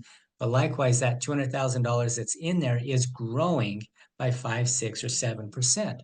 And so it's a great place to store your cash. It's non-taxable. If you take money out, you cannot be charged taxes on it. The government doesn't see it as an income. And so I have clients that will really take advantage of this. You know, they've got their CD where they're getting 4% and they can't touch it for 3 years, right? Plus it's taxed when they do draw it out. With the reverse mortgage, if they put that money into their reverse mortgage, not only do they pay down the balance of their mortgage and reduce their interest charges, but now they're getting that 6, 7% growth rate, and it's accessible all the time, never taxable. And so again, it's a great way for people to access the equity in their home, to grow their assets, to give themselves more flexibility and opportunities. So this next section, as I'm wrapping up, is a few clients or scenarios that we work with on a general basis. This gives you an idea of who's doing reverse mortgages and why they would do it. This first one is Widow Sophia. She represents a woman that came to me early on when I started my company. She had just lost her husband. And when he passed away, she lost him, she lost his income. Now she's left with a fixed monthly income of about $1,500. She has a $1,200 mortgage payment. She has a $300 car payment. She has credit cards and insurances and gas. By the time she goes to buy groceries, it's gone. She has no more money. And so essentially she was bleeding out financially. She had, I figured, about 8 more months left before she was bankrupt. And so with the reverse mortgage, we were able to consolidate everything. We paid off the car, we paid off the house, paid off the credit cards. We gave her a line of credit for $40,000. And so for her, it was absolutely life-changing. She went from being upside down every month to having excess every month, plus having a $40,000 reserve account in her line of credit. And so for her, it was life-changing. This is one of those situations where you get a lot of tears and hugs at closing. She's the exact reason why I started doing these loans exclusively, is because, again, for someone like this, it's life-changing. It is absolutely transformational in the type of life that she lives when we can make those kind of improvements in her life. This is the Griswolds. The Griswolds are about 75 years old. They want to sell their home and downsize, but they have one primary issue. They only have $300,000 to buy their new home, and their goal is to avoid what happened to Widow Sophia. If he passes away, they want to make sure that she's going to be protected for the rest of her life. So what can they do? If they leave, if they're out shopping for a house right now, they could find a $300,000 home. Most likely that's going to have its restraints. I know here in St. George, that would probably be a double wide manufactured home or a townhome with stairs. And so they're very limited on what they can do to buy a home and have no monthly mortgage payment. But if they use a reverse mortgage, they could buy that exact same home, but they only put $140,000 down. They keep $160,000 of their cash in the bank. They still own this home, the same home, with no payments. And so again, it opens up a couple of opportunities. But for most people, it's about purchasing power. They take their $300,000 and they can upgrade to a $650,000 home, a home that's going to work for them for the rest of their lives, a home that has single level in a neighborhood with friends and people that they can stay active with. And so it completely gives them a new opportunity to buy something that is a much better fit for them and their family, or for each other. This last scenario is Jerry Seinfeld.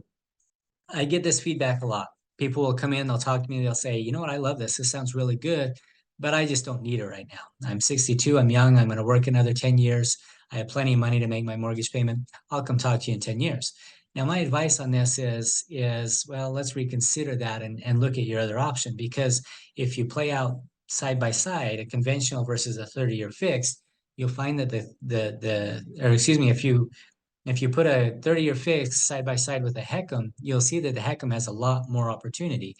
So the option one that he has is we say, okay, you keep your current mortgage.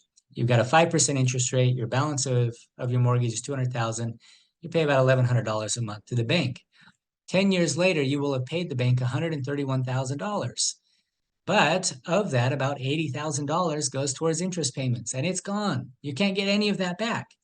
With a reverse mortgage, you have the option to do the exact same thing. Similar interest rates, similar loan balance.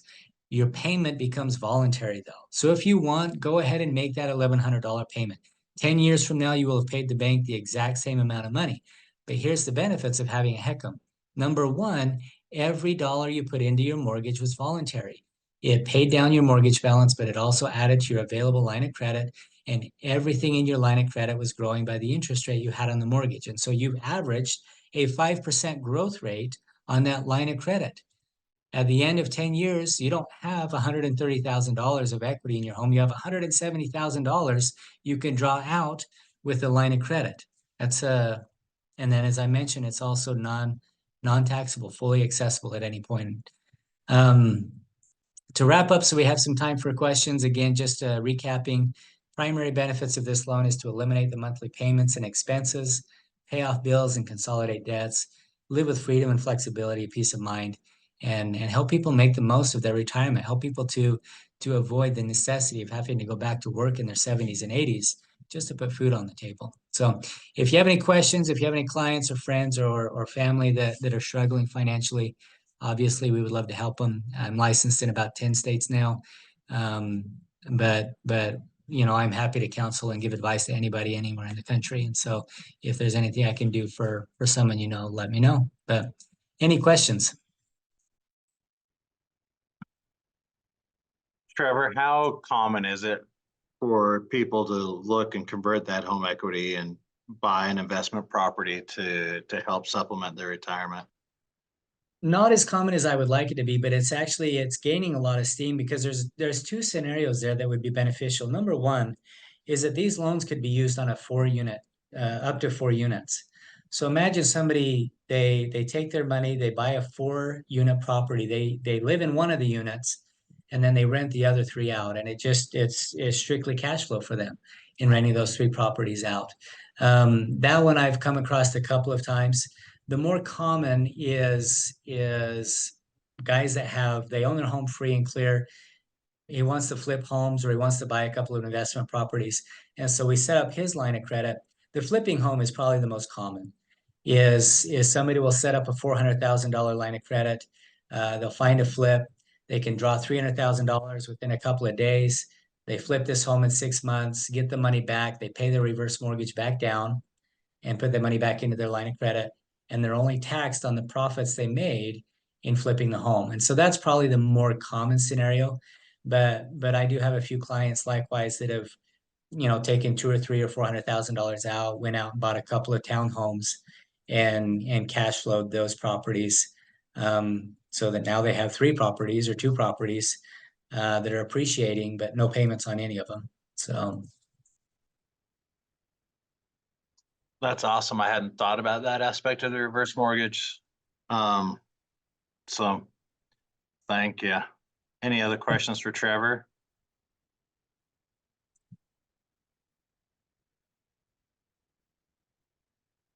All right.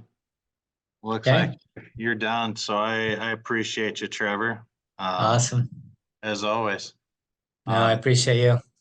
So thanks again. We'll let you Okay. go. Thanks, Derek. Bye.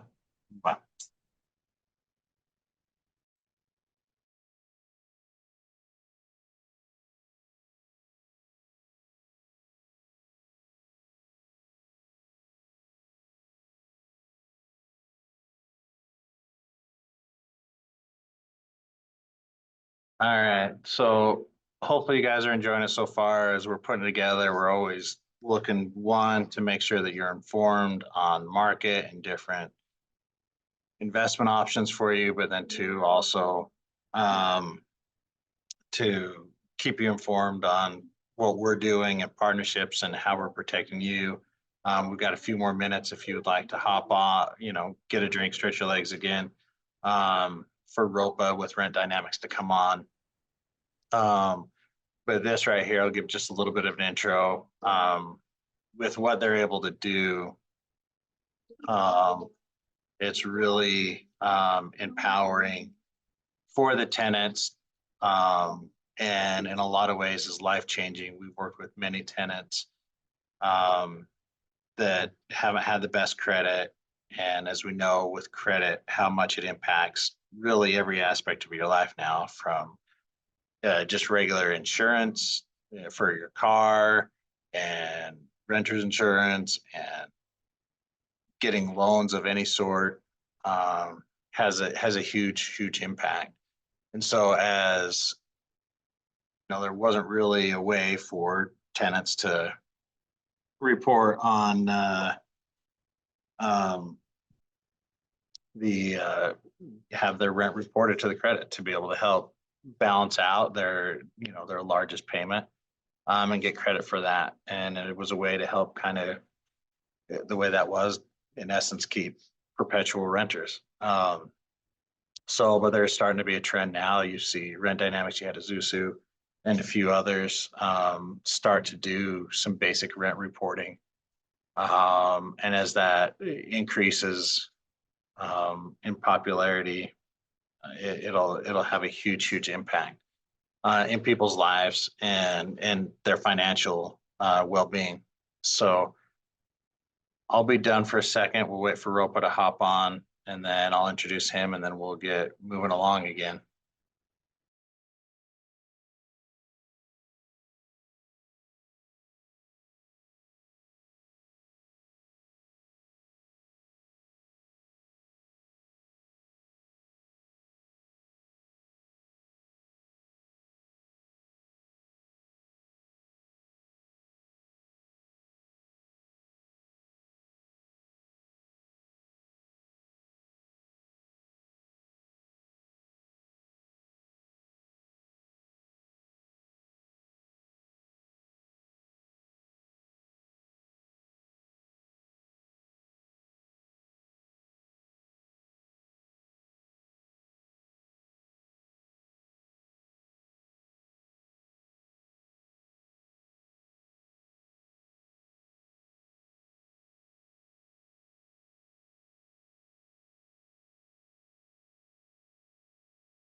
All right.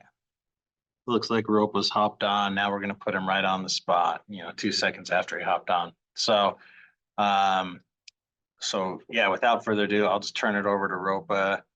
I introduced kind of Rent Dynamics, why I partner with what they're going to be doing, and what the end goal is for it. So Ropa, I will turn that over to you. So appreciate you.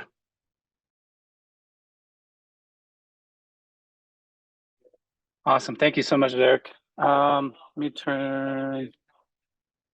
Oh, yeah. I just wanted to make sure that everybody can hear me. We can hear you. Okay, great. Okay, let me share my screen.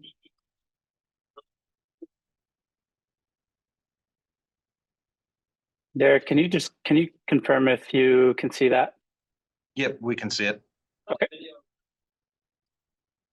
First off, it's been a great opportunity for us to be able to partner with Netgain and be able to really help residents and reward them for on-time rental payments, and then also just help overall with financial freedom by providing our service in Rent Plus. The central part about Rent Plus and our focus when we started 7 years ago was really to help renters get awarded for paying their rent on time by reporting to the credit bureau. So essentially functioning like a mortgage, where today essentially renters don't get credit unless they have a service like this. The benefit of having Rent Plus is that we report to all 3 credit bureaus. So we have a unique relationship with TransUnion, Equifax, and Experian, where we're able to report the data for your residents and help them build their credit score. So the things that I'm going to be going over today is essentially what the residents are getting when they use Rent Plus.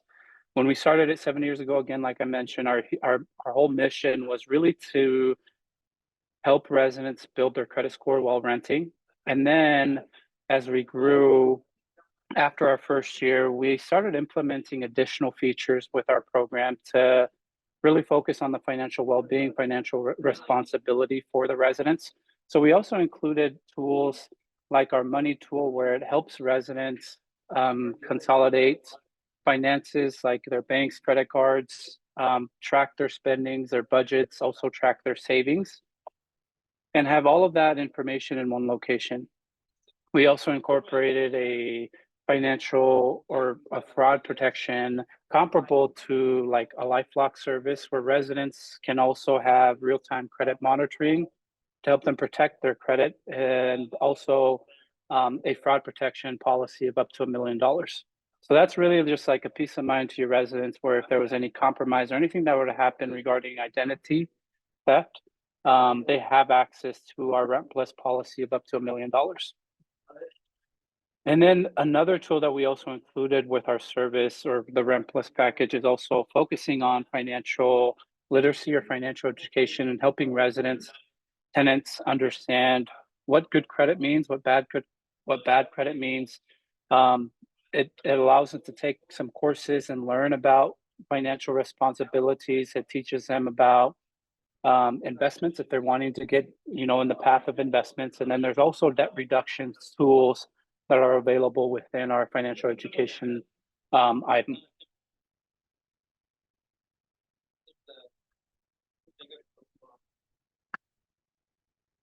Okay, and then as far as like what we've seen with our product and how it functions with our customers today, the main focus again was just like impacting residents' lives while they live at your property, and then when they move on from your property. So focusing on like the ESG and multifamily, it's huge, where owners and operators are trying to figure out ways to enhance the resident experience, as well as like having that social impact. What are we doing instead of just providing a roof over their head? What other amenities are we offering? Well, Rent Plus is a unique amenity in that aspect, because it focuses on the social aspect, where you're impacting your residents' credit score. Whereas today, again, where renters don't have that ability, well, with Rent Plus, they'll be able to build up their credit. So if they want to get into a home, or if they're having problems lowering their car insurance, or even if they're wanting to purchase a vehicle, this is an amenity that'll help your residents be able to achieve those things.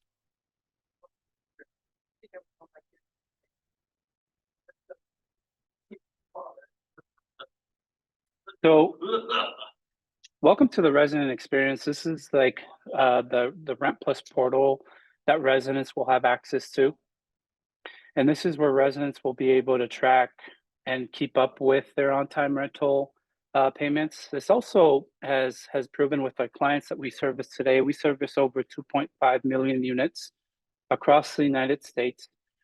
And we have proven data that it actually motivates on-time rental history for residents, because now they're getting credit for paying their rent on time.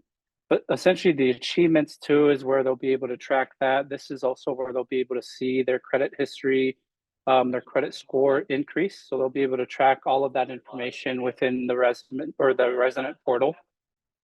Another benefit that we offer to all of your tenants, and this is really for your loyal tenants, is being able to back report up to 24 months. So once they enroll in Rent Plus for the first time, we go back and back report the previous months, again, up to 24 months that they've lived at that specific property.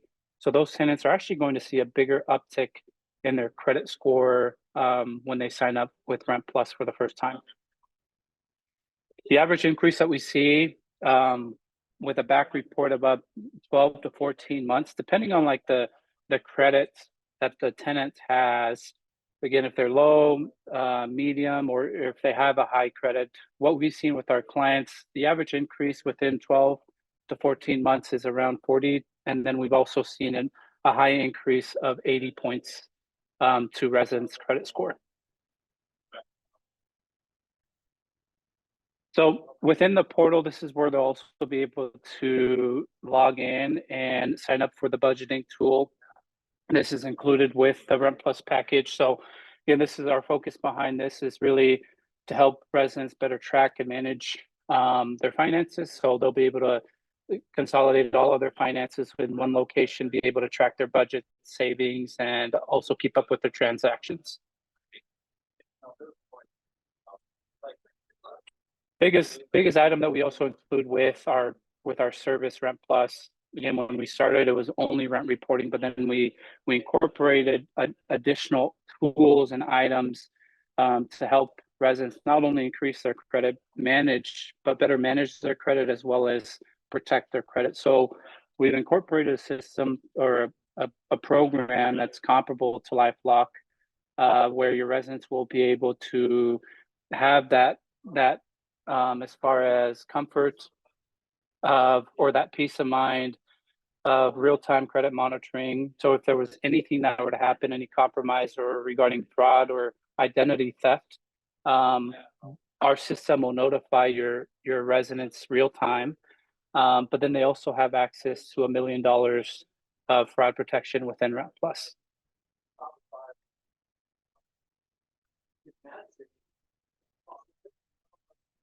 And then part of our service too is also financial literacy. This is a FinStrong financial education tool that residents will have access to. They can sign up for it, and it's a 30-question assessment program. And based off the score that your residents will get, they'll be assigned different financial courses where they can sign up for, and it'll teach them regarding just overall financial wellness, financial responsibility. There's different classes regarding investments, just teaching them about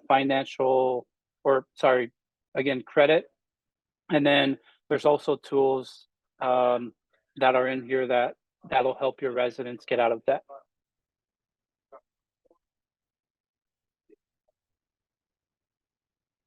So a couple of things that set us apart and why we've been successful in the 7 years that we've been doing this in our industry is, number one, this is helping owners and operators, as well as third-party managers, a peace of mind to them, because we're the data furnisher. Like I mentioned, we do have a unique partnership with all three credit bureaus, where we're the data furnisher for all three of them. So if there's any disputes on the data that we report to the bureaus, it comes directly back to us. So on that report, when we report on behalf of your residents, it's reported under our company name, Rent Dynamics. The property information, ownership information isn't on that report. That's completely Rent Dynamics. We're also SOC 2 compliant, so the highest level of data security. We can ensure that we are not selling your residents' data. We only pull the data that we need, so the fields that we need to be able to report to the bureaus to help your residents build their credit score. It's also all encrypted, so we're not able to see any of that data.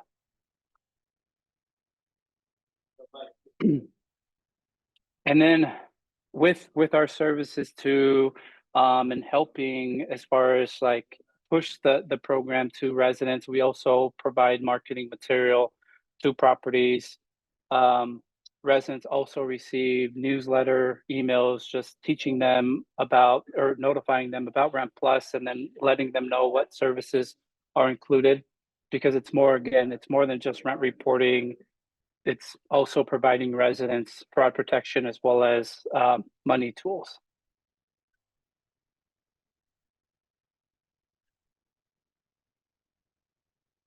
Some of this data that we've gathered from the Credit Builders Alliance, and it's pretty unique. Just when we think about in today's economy, and then the housing crisis being the highest it's ever been, owners and operators are looking for ways, well, again, to help their residents out. And so where Rent Plus fits in is really that credit reporting side, where it helps your residents build their credit, but then it gives them a source of security as well as financial education. So it's an overall service that we are offering your residents. But I wanted to highlight a couple of these, the data that we've been able to pull. 1 in 3 U.S. adults are credit challenged or credit invincible. And then 64% of U.S. Americans reported struggling with financial health in 2020. And then I have another slide that shows you like the impact that Rent Plus has had on residents that are using it. Another data is 61% of people with poor credit face higher car insurance rates, overweighing the impact of a DUI to a driver's insurance premiums. And then 5.9 million U.S. households are unbanked, meaning no one in the household had a checking or a savings account.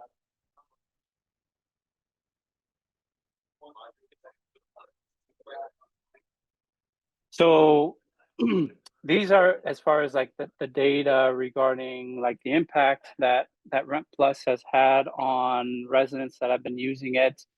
The average increase, so I mentioned we've seen even 90, but a 95 average increase on lift on residents' credit scores. Again, this is dependent on, right, because every resident has a different credit score, but not only will it help them increase, but then for your tenants that have good credit scores, it helps them maintain their credit score. Whereas, if they didn't have Rent Plus, they wouldn't be getting any credit for paying their rent on time.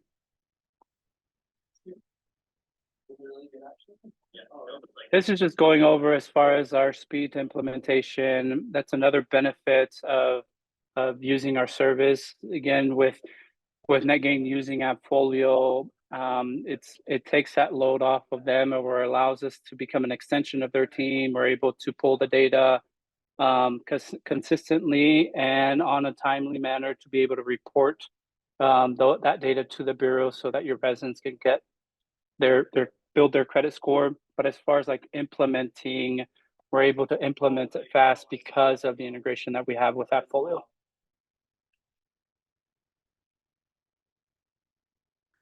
And then lastly, this is really the last slide on really like the long impact that you as owners can have on your residents by offering this service. Is again really focusing on that social impact on your residents, where if they didn't have Rent Plus and as a renter, they're not getting any credit.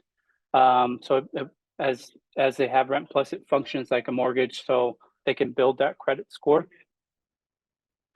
But then overall, it's really providing a financial wellness, financial responsibility program to your residents, where they can have access to a fraud protection plan as well as money tools to help them with savings, budgeting, and then also having access to a financial education platform that teaches residents things they might have not known about financial health.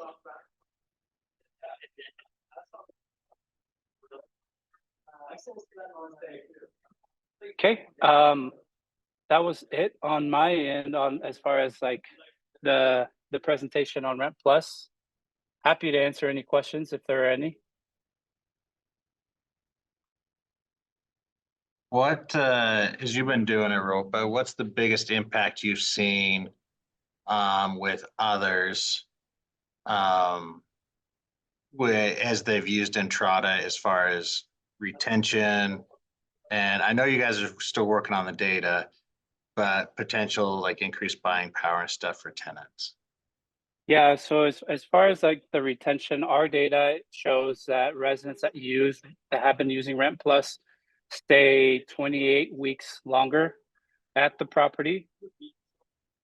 And then we've seen, I don't know regarding like the data on the delinquencies, I can pull that data for you, but it actually shows lowering as far as delinquencies because residents are more motivated to pay on time because they see that benefit in their credit score or that increase in their credit score.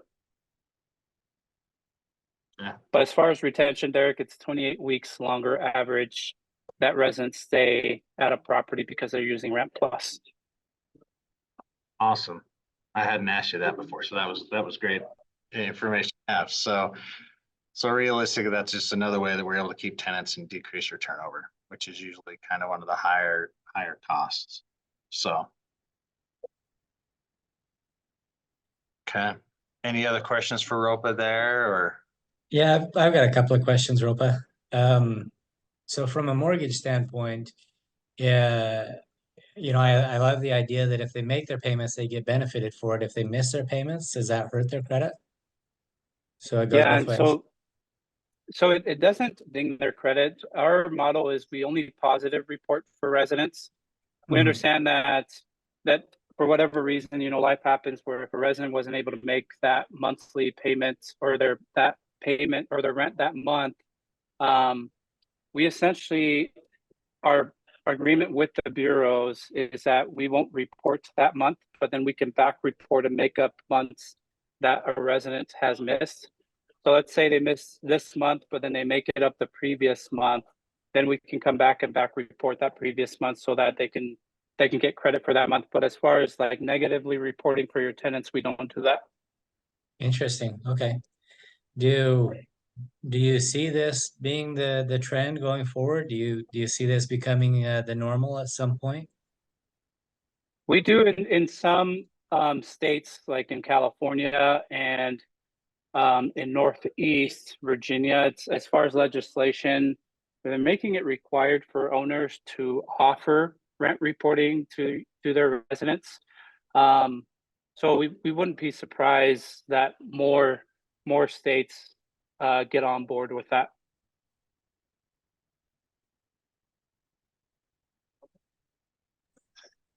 Great, thank you. Yeah, you're welcome. Well, I mean, and the nice thing to show, even if it's not required, I mean, even Experian now has got their own like rent boost. I can't remember what their term for it. I know Rope and you and I talked about that. And so you're starting to see more people trying to jump into this field to do it. The nice thing about using like a company like Rent Dynamics and with Rent Dynamics is it's integrated. It's a burden a cost that I'm bearing right now to benefit the tenants, so that there's some additional incentive for them to be able to kind of take some steps forward. And not only that, too, Derek, I'm glad you brought up that point. Is also like those services like the Experian Boost that's also available to your residents. It has the residents have to sign up on their own for it, and it's a service that like the residents have to pay. We don't see a high adoption on the Experian Boost because it does require like personal information where residents have to put in like their social security, and like a lot of residents are against that. But with Rent Plus, we just pull the data from AppFolio, but then not only reporting to Experian, residents will also be reported to TransUnion and Equifax. So they're actually seeing a bigger increase in their credit score with Rent Plus because we report to all 3. And so far, like we're early because we're 2 months in, if I remember correctly, Ropa. Like I Yeah. said, fourth quarter was busy on implementation for me on different things. But we should be able to have February, March timeframe, kind of our initial data to be able to look and see the impact that it's having on our tenants. And that'll be part of some stuff that we'll be sending out to owners as we're looking to keep you guys informed on different things. But it's awesome because we'll be able to tell you kind of basically our tenant profile, average credit score and different things like that within our portfolio. So when everyone's asking, what kind of tenant are you getting, and what are we seeing, I can kind of tell you here's what we're getting, here's what we're seeing, and it's pretty powerful. Like I said, I used to hate data because it was drinking from a fire hose, but as I've gotten larger, I've had to embrace it, and it's pretty powerful stuff on what it's able to tell us. So. Okay. Any other questions for Ropa? Okay. Well, with that, I will let you go. So thank you, Ropa. Appreciate you. So we will talk to you soon. Yes, sir. Thank you so much, Derek. Yeah. Thank you, everybody. Bye. Next up, logging in. He sent me a text. He's logging in because I told him we're kind of texting the next few speakers that we're running ahead. So he'll be logging in here shortly. But it's Chris McCormick, he's CEO of the Chamber of Commerce. He'll be talking a little bit about Vision 2050 for Iron County and some of the things that they're looking at specifically in housing and policies that they're pushing to implement, and then how that will impact you guys as investors, and it's really awesome. It's a process I was involved in the earlier stages of it. I've had to step back, but it'll be it'll be awesome. So we'll give him another minute. Oh, he's just logging on now. So Chris, when you are ready, you can turn on your camera and we'll just turn it over to you.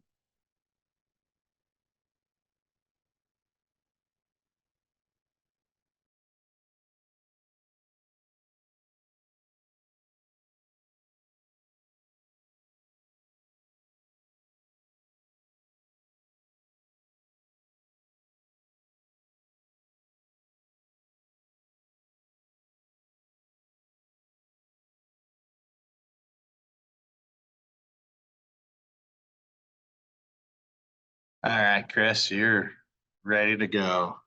Fantastic. Fantastic. You've got those slides pulled up, or do I need to pull up mine, or what's the next? Sarah will be pulling them up here shortly. Fantastic. Thank you. Yeah, give me just 1 minute.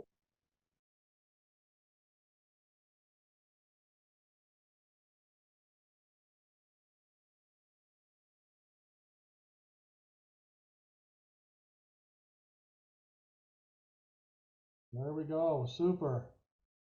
All right. Well, hey, thank you very much for the opportunity to be able to join you today and share a little insight into what we've been working on our Vision Iron County. It's been an interesting ride, I will say, to say the least.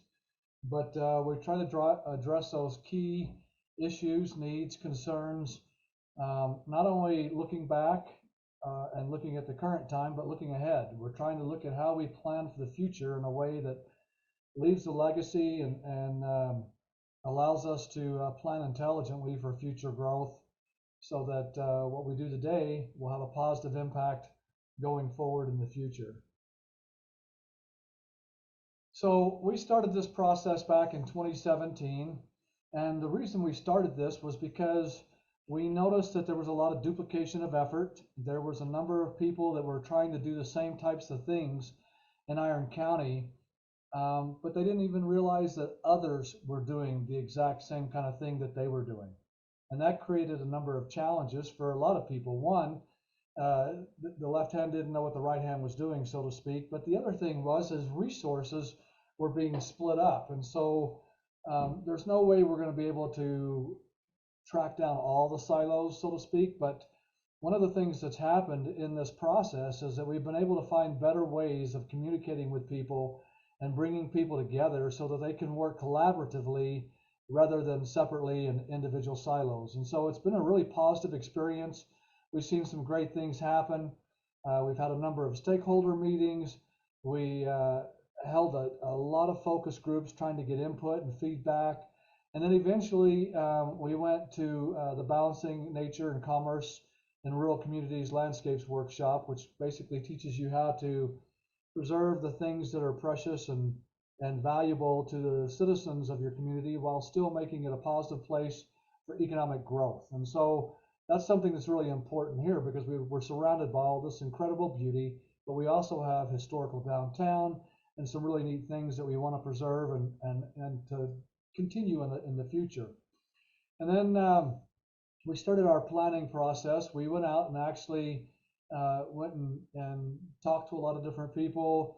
We brought in people like Envision Utah, Better City, to try to get an idea of what they would charge us to put together a plan like this and really help build a vision for our community. One of the challenges we ran into is they're very, very expensive. And so for an example, Envision Utah was like $360,000. And there's just no way that between the city or the county that anybody wanted to spend that kind of money. And so we went to Better City, and they were only about half that, 180,000, which was still cost prohibitive for our area. And so we decided to bootstrap this thing, and we reached out to professionals in the different areas. We went on and studied all these different organizations and how they do their visioning process, learned from what they do, and then tried to find those key experts in those areas, and then move ahead and start bringing in area experts. We can go to the next slide, please. And so that's kind of the idea of looking back. We started with a lot of different challenges and some interesting things there. But you have to look back to look ahead. When you're planning, you want to learn from your mistakes, but you also want to look at the things that are working and are of value for your community. So the next slide's fine. And so the first thing we did is we hired the Kim C. Gardner Policy Institute, who is the organization that the Utah state government uses for all of their main economic data and studies and so forth. So they're very trusted, very vetted, and highly recognized for doing efficient work. And so we brought them in to survey our county and to find out what the citizens really want. And so this is posted online at visioниroncounty.org, and you can find this there, but we also have it on the chamber website. But it's it was a great resource for people to learn about what the people in Iron County really want to see for the future. And it's a real balanced thing. So it's an incredible document. It's a couple hundred pages long, very thorough, very insightful. And then the next document, if you'll click, is a vision booklet that we put together that kind of outlines what we did, what our process was, and what are some of the key things that people talked about as needs and concerns for Iron County. Next slide, please. So one of the things that's been really great is between these two books, Enoch and Cedar City both utilize these. In fact, Cedar City utilized the survey when they updated their general plan.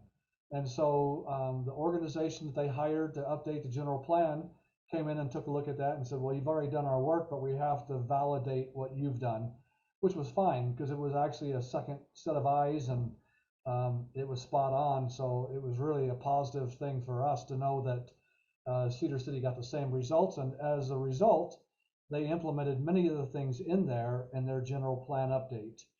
Enoch City has been referring to it and using it for some of their planning processes as well. And now the city of Parowan has actually embraced this and jumped on board and said, this is important to us.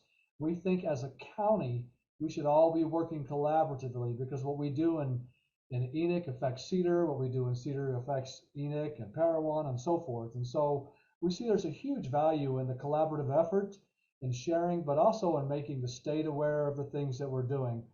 So it's been really an incredible thing, and we've had some really positive feedback from these communities about the things they've learned and discovered, and it's helped them with their zoning and some other things that they're working on. So this has been a really powerful and positive exercise for everybody, because one of the things we want to make sure is we protect everybody. We want to protect the businesses. Obviously, the Chamber of Commerce, that's a very high priority for us. But we also want to protect our community and the impact of the community and the quality of life that we enjoy here in Iron County. Next slide, please.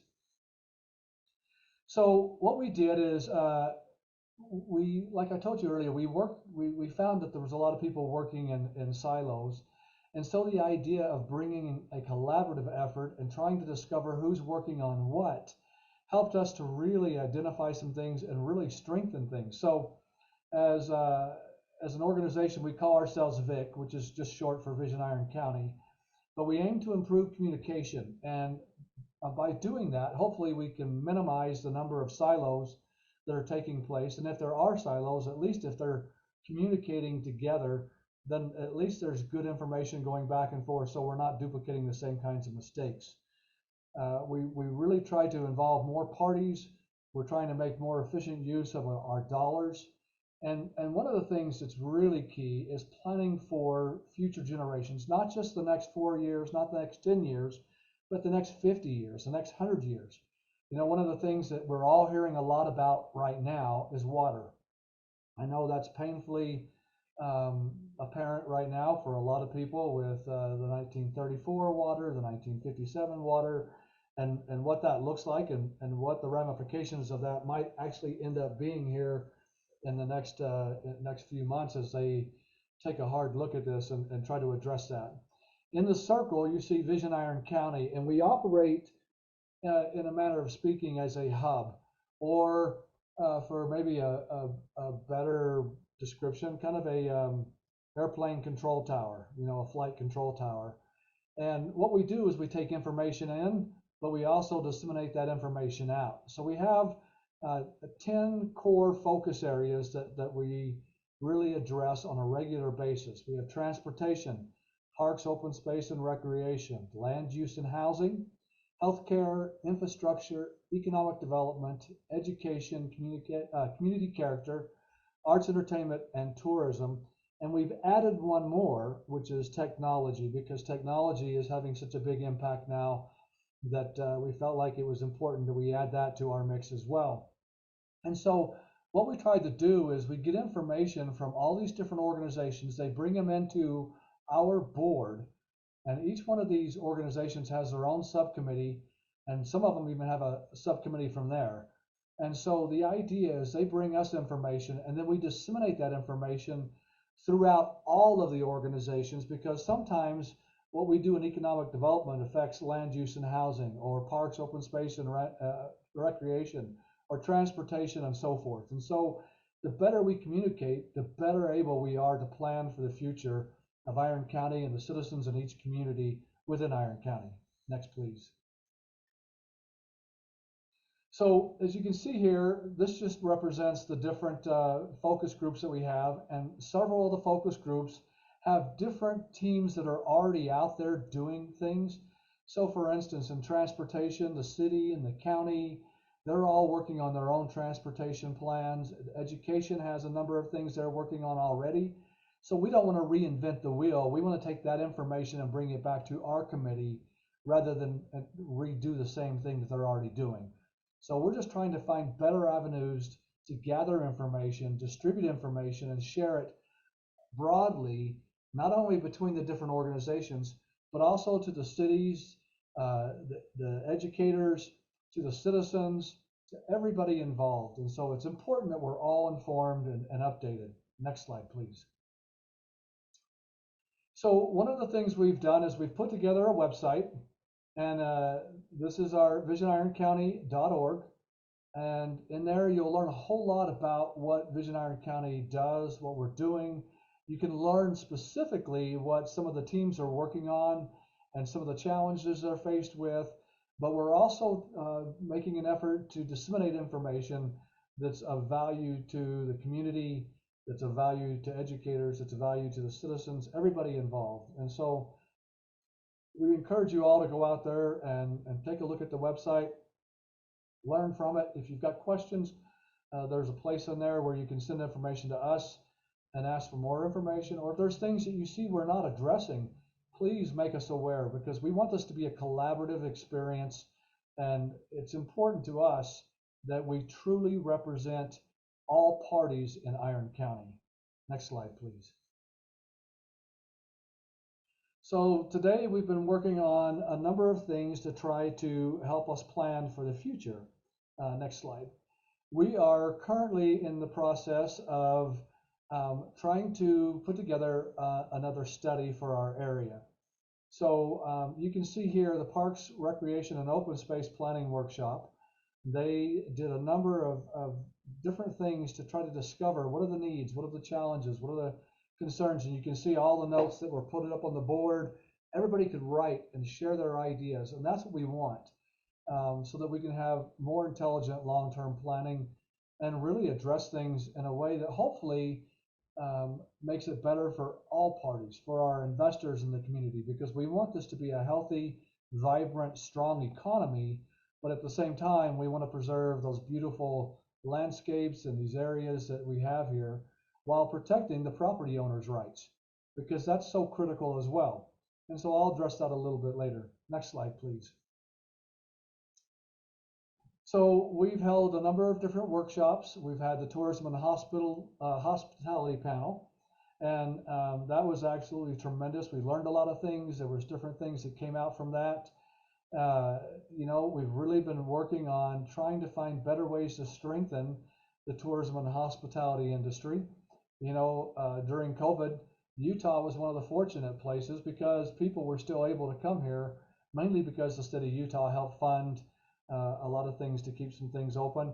People came out and recreated out in our woods and the forest and so forth, and just really enjoyed the area, but kept bringing tourism dollars here, not to the scale that happened in the past.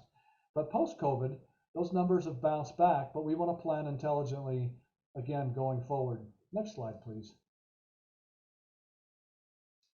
So on our economic development team, you can see some of the people that have been really engaged and involved in here. We have folks like Safari Hospitality, American Pacific, Cedar City Tourism Bureau.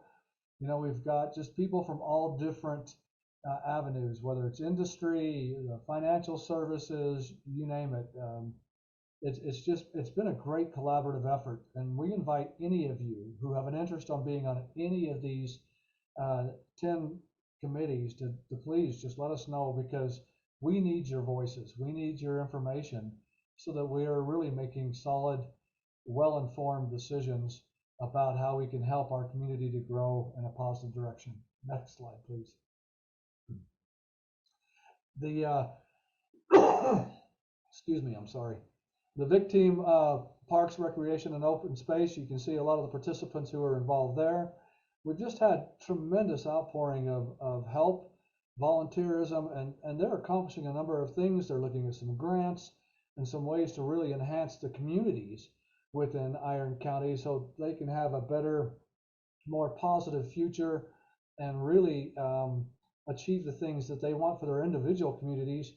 And by doing this, we're trying to find ways that we can really support one another. So for instance, Vision Iron County is working on some things to generate some more revenue so that we can help maybe with some matching funds for grants for these different communities or for businesses or for whoever is trying to do worthwhile projects to make a difference in Iron County.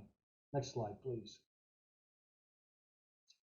So you can see that these are the folks here that have really engaged in a big way in this process with us.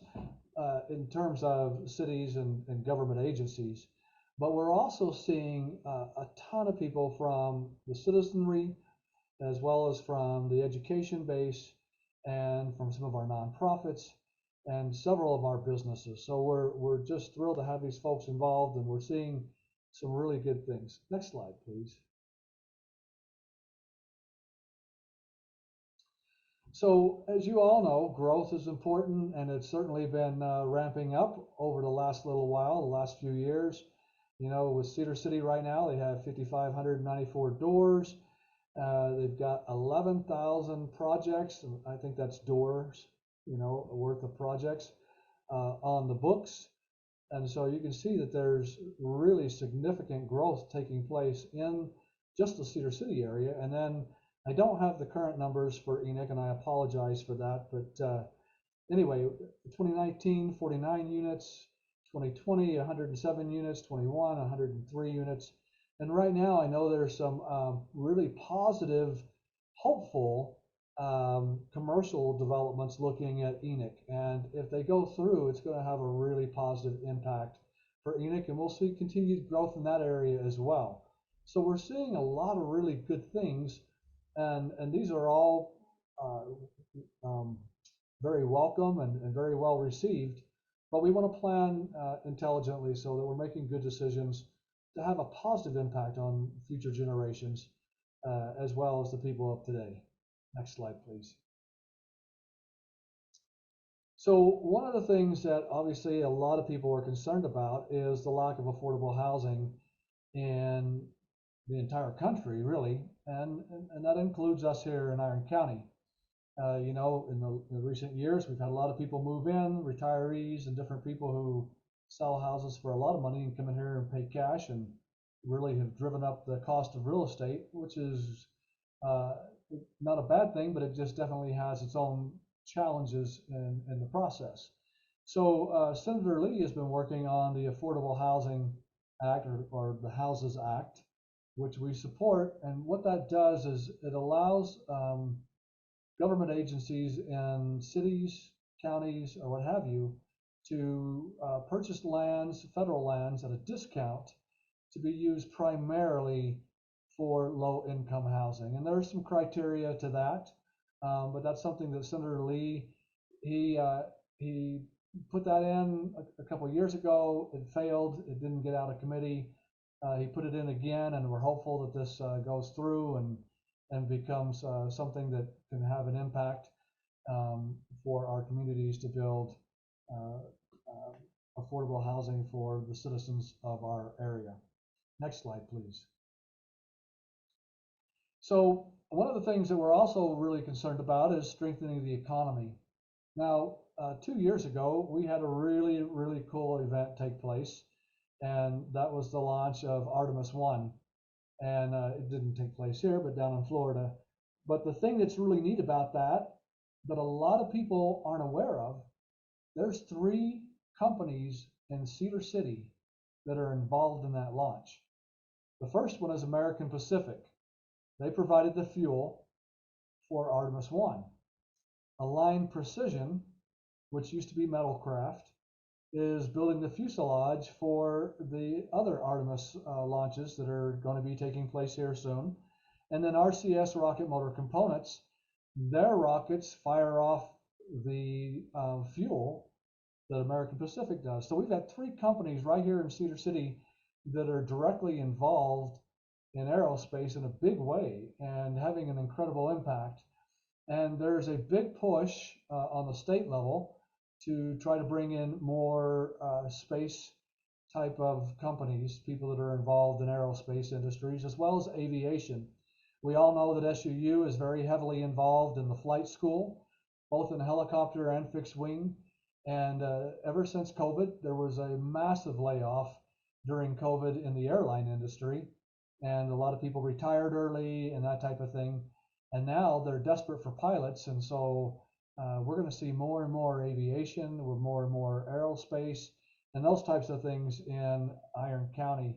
And I know there's a big push to try to bring in more of these companies that can provide really good jobs, good wages, good retirements, good futures for future generations, and keep us in a leading edge industry that's going to be around for a while. So we're pretty excited about that, and it was just an amazing event.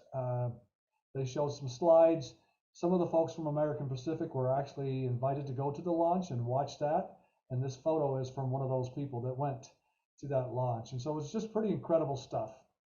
Next slide, please. So one of the things that we're currently working on right now, we've already filed the paperwork. We're just waiting on the federal government, or the IRS, to give us approval on our 501c3. This will allow us to raise funds, and for those who contribute can write those donations off. But like I said earlier, these funds will be used to help with projects in other areas, to help us to do studies and surveys, to help us do better planning, perhaps purchase lands. So one of the things in the survey, people said that was very important to them was preserving green space and agriculture. However, another key component in there was preserving property rights. So, you know, if you want to preserve green space and agriculture, but you want people to have property rights, that's kind of a challenging thing. And so one of the ways that we explored to do that was if Vision Iron County became a 501c3, we could actually purchase land at a fair market value from any farmer or from anybody that has lands available. And we could preserve those in perpetuity for future use as parks, for agriculture, or other things along those lines. And so that's a way to ensure that we don't infringe on people's personal property rights, but then we can purchase those lands that do what the citizens want, and that is to preserve green space and agriculture land. And then the agriculture land could be leased out over time to different farmers, ranchers, and what have you over the years. One of the examples and one of the exercises that we were in talked about New York and how they planned Central Park. And there was a program on not too long ago that I watched, and it was they interviewed a lot of the people in New York, and they said if it weren't for Central Park, a lot of them wouldn't live there because it gives them a place where they feel like they can escape from that hustle and bustle of the great big city. And so you can see why people find green space and parks and agricultural lands as something that is soothing and just creates the right environment. So we're looking at ways that we can do that, like I said, and preserve property owner rights at the same time. So that's the solution that we've come up with so far. If people have other solutions, we're certainly open. Next slide, please. So looking forward for tomorrow, we're exploring a number of different programs, you know, like I said, the 501c3, protecting lands, things like that, but also looking at ways that we can help strengthen the economy, provide good paying jobs, good wages, and places for people to live, and all types of places. We need a variety of things from mixed use to single housing to condos and townhomes and apartments and you name it. Next slide, please.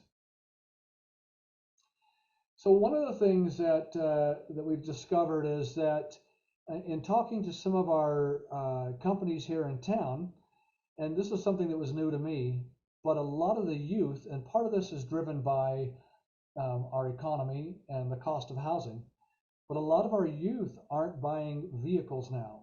And part of the reason for that is because the debt to income ratio required to get a home loan, if they have a vehicle loan, they're over the threshold and they don't qualify. So a lot of the youth today are looking for alternative means of transportation. And one of the things that people have said is they don't want heavy congestion. And so one of the ways to minimize that impact is to have rail, commuter rail. And so recently Amtrak was at a meeting in I think it was Denver, and they were putting up these maps, and you can see the one here on the screen, of some proposals for the West to have a line from Boise to Salt Lake, Reno to Salt Lake, Vegas to Salt Lake, and Denver to Salt Lake. And so that's a positive thing. And so UDOT and I forget the other organization, but anyway, they pursued a grant to do a study. They didn't get the grant, but they'll revamp it here in a little bit and try again. Next slide, please. So this is a proposal that was put together by Link Utah. They're part of the Utah Rail Passengers Association. And this is a track that already exists. So except for the ones in blue that goes from Cedar to St. George, there's no rail from Cedar to St. George at this time. The challenge is you obviously can't go down the blacks, it's too steep. You'd have to have the I think I can trying to get back up, and you probably never could. But you have to go way around around the Black Ridge in order to get to St. George. And so, but this track already exists all the way to Cedar City. The interesting thing is that the track ends directly across the street from the airport in Cedar City, and the city owns that land where the track ends. There's about 7 or 8 acres there. So it would be ideal to have a train depot right across from the airport to be able to hop on a train right up through Milford, Delta, Nephi, and hit Provo, and then you'd have to switch to another train and go to Salt Lake. But the idea is to be able to provide more affordable ways for people to move. But one of the things that's really interesting is in looking at the studies and some of the data is that this really helps a lot of people that are in poverty, especially people living in rural communities. It allows people, say for instance, like Milford or Delta, to go on the rail to go to work. So people from Milford could hop on the rail, come to Cedar City, work during the day, hop back on the rail at night and go back home, and that type of thing. Same for Delta going to Nephi and so forth. So there's some real positive things for rail. It helps a lot of people who are elderly and can't drive, or people who are epileptics or have other issues or challenges. And it keeps our roads from getting as congested. And rail systems have been around for a long time. They're very effective. They're costly on the front end, but over the long haul, they're actually very economical. And so it's something worth looking at and exploring for the future. Next slide, please.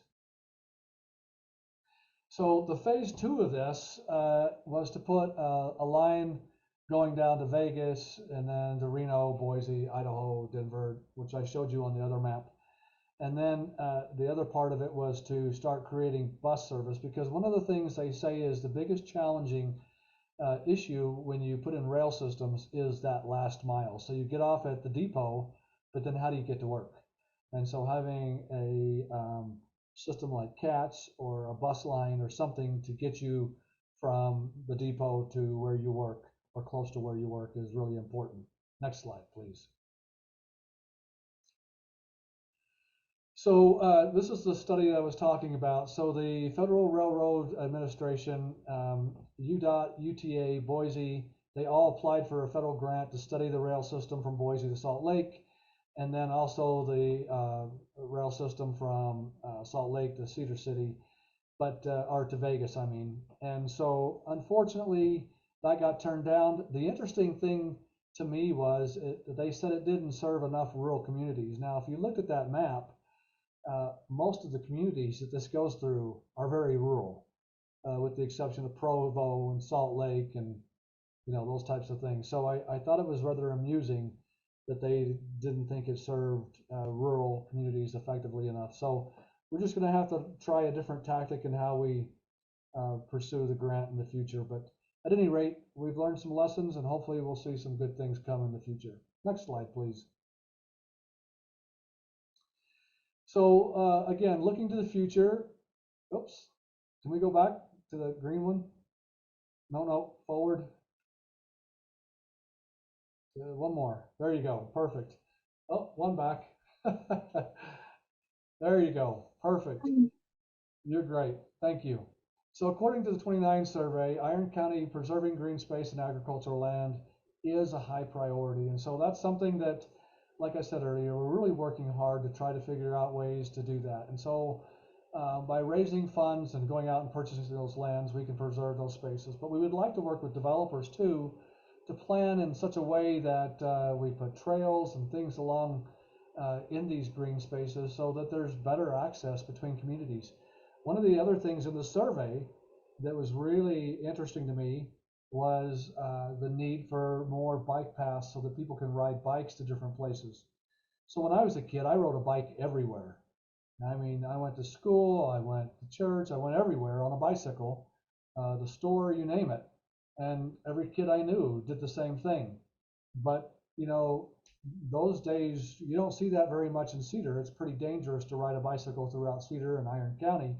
And so we're looking for more ways to provide access for bicycle paths so that people can move around more on bicycles and have that type of access. So something that we're planning on looking at here for the future as well. Next slide, please. So future efforts, one of the things that we're doing, and we just received a grant and some matching funds from another organization to help us conduct another county-wide survey. So the one we did before was done pre-COVID. And as you all know, a ton of things have changed since then. Mindsets, attitudes, a lot of just different things in how our businesses are operating. You know, a lot of people are working from home and those types of things. So we're trying to get a new pulse on where everybody stands, on where the economy is and where we're going and what people would like to see and what they feel their needs are for now going forward. Another thing we want to do is hire a full-time employee to manage the day-to-day operations of Vision Iron County. Because right now it's a volunteer effort. The Chamber of Commerce has taken on the lion's share of the work. We went and hired an AmeriCorps Vista to come in and work with us. And she's been very helpful. We've hosted a number of open houses and we plan on doing more of those. We want to improve communication methods to ensure that our citizens have better information about what's going on in the county, in the communities, and how they can help and be involved and make their voices heard. As I've mentioned a couple times, preserving green space and agricultural lands for future generations. Continue to look for ways to develop more affordable housing, pursue companies that will help raise the median household income, and assist with projects that will enhance Iron County communities. And then, of course, planning in a way that has a positive impact, not only for the day, but for generations to come. So we really want people to really get involved and participate in these efforts, because it's really about the citizens. It's not about us. It's not about our ideas. It's about each one of you, you know, the people that are invested in the community, the people that live here and work here. So we want anybody and everybody that is interested to please join us and get involved and make your voices heard. Next slide, please. So one of the things that we really want is this to be a collaborative effort. We really want people to feel welcome. We want people to feel that this is a safe place to share your ideas, your input. There's no such thing as a bad idea, at least in our perspective. We want everybody to come and share what's truly on their mind and feel comfortable in doing so. And you know, whether we agree or disagree, it doesn't matter. The idea is that this is a place where we can share and hopefully come in with an open mind and look for positive solutions that will benefit everybody, because we're looking for that win-win. So we really invite you to join us, participate, and come on board with us. Next slide, please. So I have a few questions for each of you, and we welcome your feedback. We really, really encourage feedback. So what resources should we be using that we're not aware of now? What are the problems that you want us to solve? And how can we partner with you to help you in whatever it is that you're doing? I leave that open to all of you if you've got anything that you'd like to share.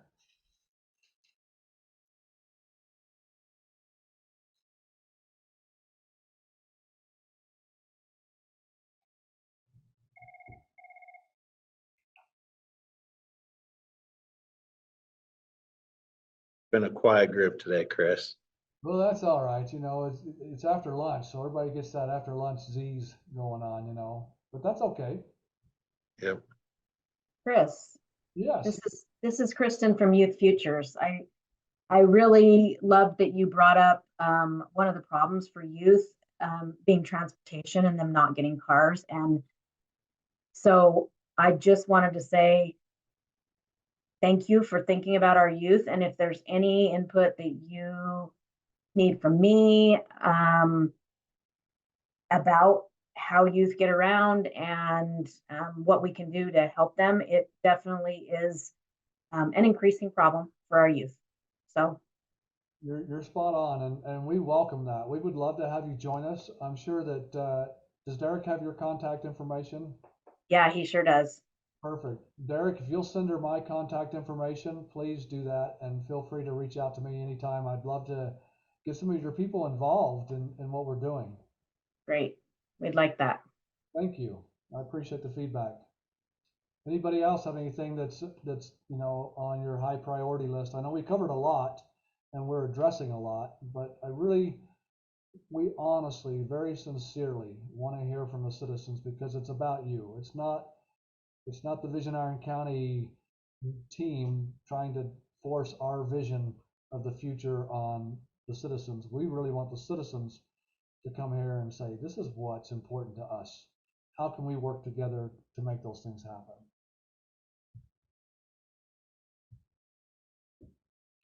Well, Derek, if there's nothing else, I really appreciate this opportunity to share. I encourage people to go to visionironcounty.org, learn about what we're doing, call the chamber. Our number is right there, 435-586-4484. My name is Chris McCormick. You can talk to me. You can talk to Abby Jones, our Vista. You're welcome to come to our meetings, and we can make you aware of all these things. But really, I appreciate what all of you are doing. A lot of you are involved in the affordable housing sector, so we're grateful for that. And it's a big need and a growing need and a concern. So thank you for what you're doing in those areas to help strengthen our community. And thank you, Derek, for this opportunity. No problem, Chris. Thank you so much. Yeah, that was a lot of information. I learned quite a bit. You and I don't talk enough. So yeah, there's a lot of cool things in there that I didn't know. So that was awesome. Thank you. Thank you. Well, thank you all. I wish you the best, and anything that you need, just feel free to give me a call. Yeah, we'll do. We'll let you get back to your day, and then with that, I will switch over to our next speaker. We're running ahead of schedule, which is good, which means you guys can get back to your afternoons. But next is one of my favorite ladies here. She'd already hopped on to talk with Chris, but it's Kristen Mitchell with Youth Futures. It is a statewide organization. They run 3 youth homeless shelters across the state, St. George, Cedar, and Ogden. I do serve on their board. And it's an organization that I absolutely appreciate the work that they do. So when I worked with them to open in Cedar, I didn't realize that someone that I'd actually end up knowing would end up using the facilities. I had a kid that I coached in soccer that ended up there through some different difficulties, and it's just has raved about his experience, and they do great work. So I'll let her talk a little bit about what they do as an organization, how you can help, and how it kind of ties into what we do. So thanks, Kristen. Yeah. Hi, everybody. And thank you for having me today, Derek. I also have Heidi Rugg on with us here. Heidi is our state programs manager. So she covers all of the program in the entire state. I may need to have her jump in on a few things. Just to let you know, I am losing my voice a little bit and we'll be having surgery next week. So she's here to kind of spell me if I need to be spelled. So I'm the executive director and the founder. My husband Scott and I started Youth Futures in 2014. We spent about 6 years prior to that planning and evaluating and doing a lot of work to get Youth Futures ready to come on board. I just want to give a little bit of history about our facilities. When we were starting doing the research of getting Youth Futures together, we found out that there was a law in place called harboring a minor that actually prohibited youth shelters from opening in our state and prohibited anyone in the state from harboring or giving shelter to a youth. And so we spent quite a bit of time, several years, working, advocating with the legislators to change that harboring a minor statute to add a licensing component. And then they also added some reporting factors to that law. So once we passed that law, that went into effect in 2014. That allowed us to become the first in the state to be licensed for temporary homeless youth shelter. We're a residential support facility. We also hold an outpatient treatment license. So basically, we are licensed to harbor a minor now in our state. So in 2015,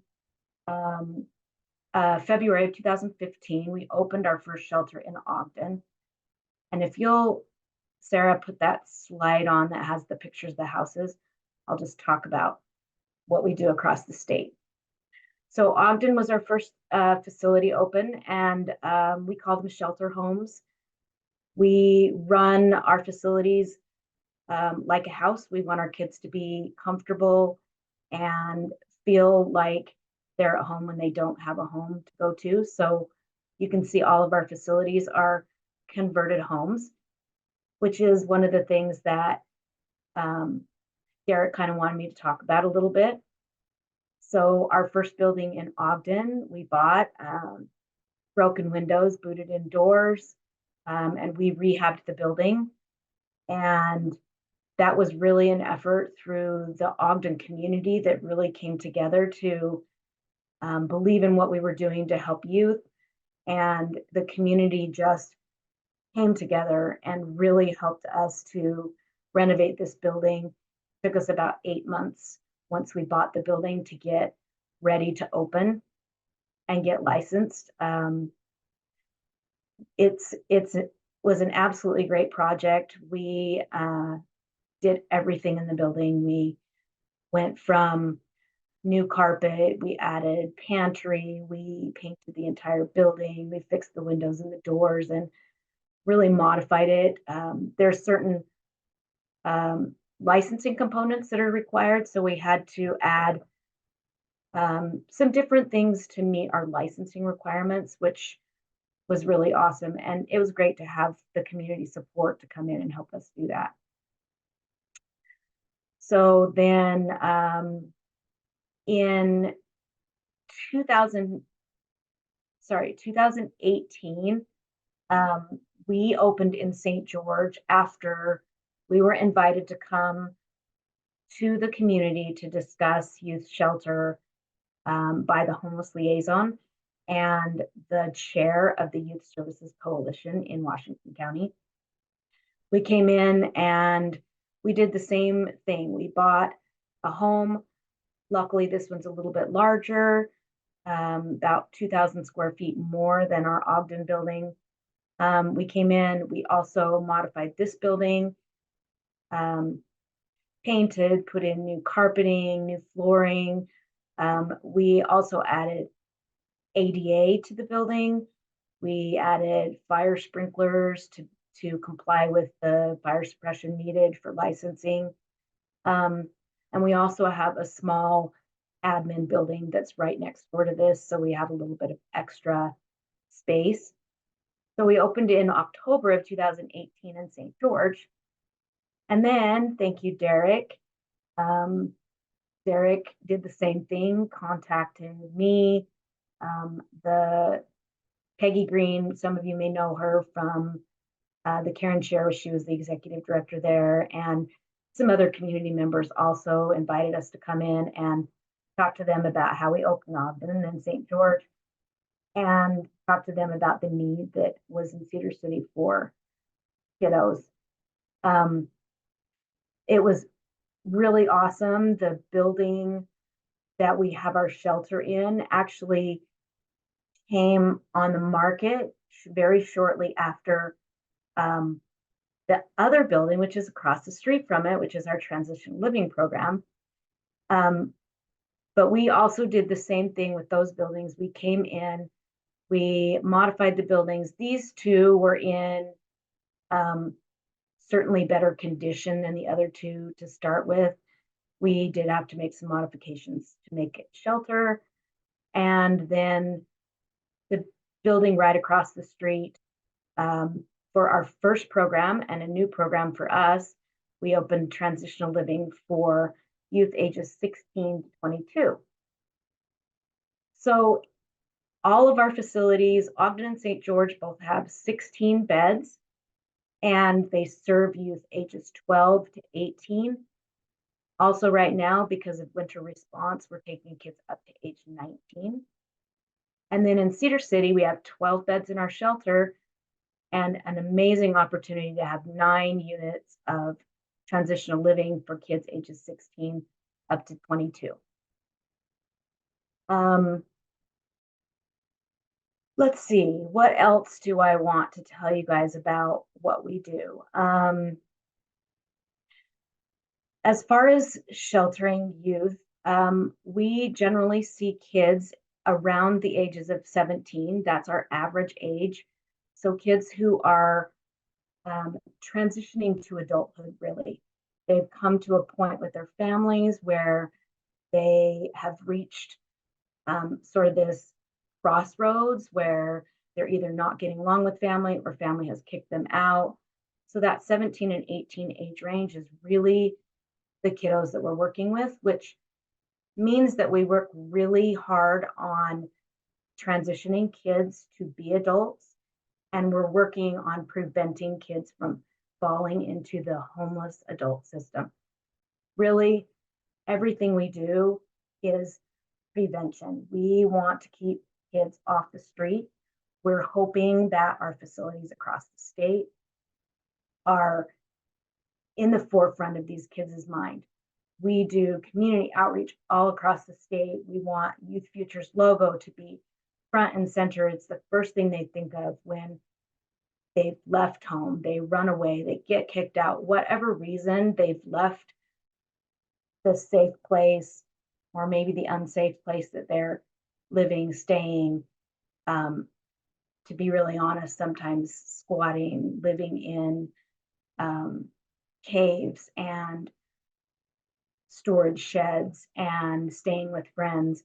So whatever place they have left, we don't want them to land on the streets.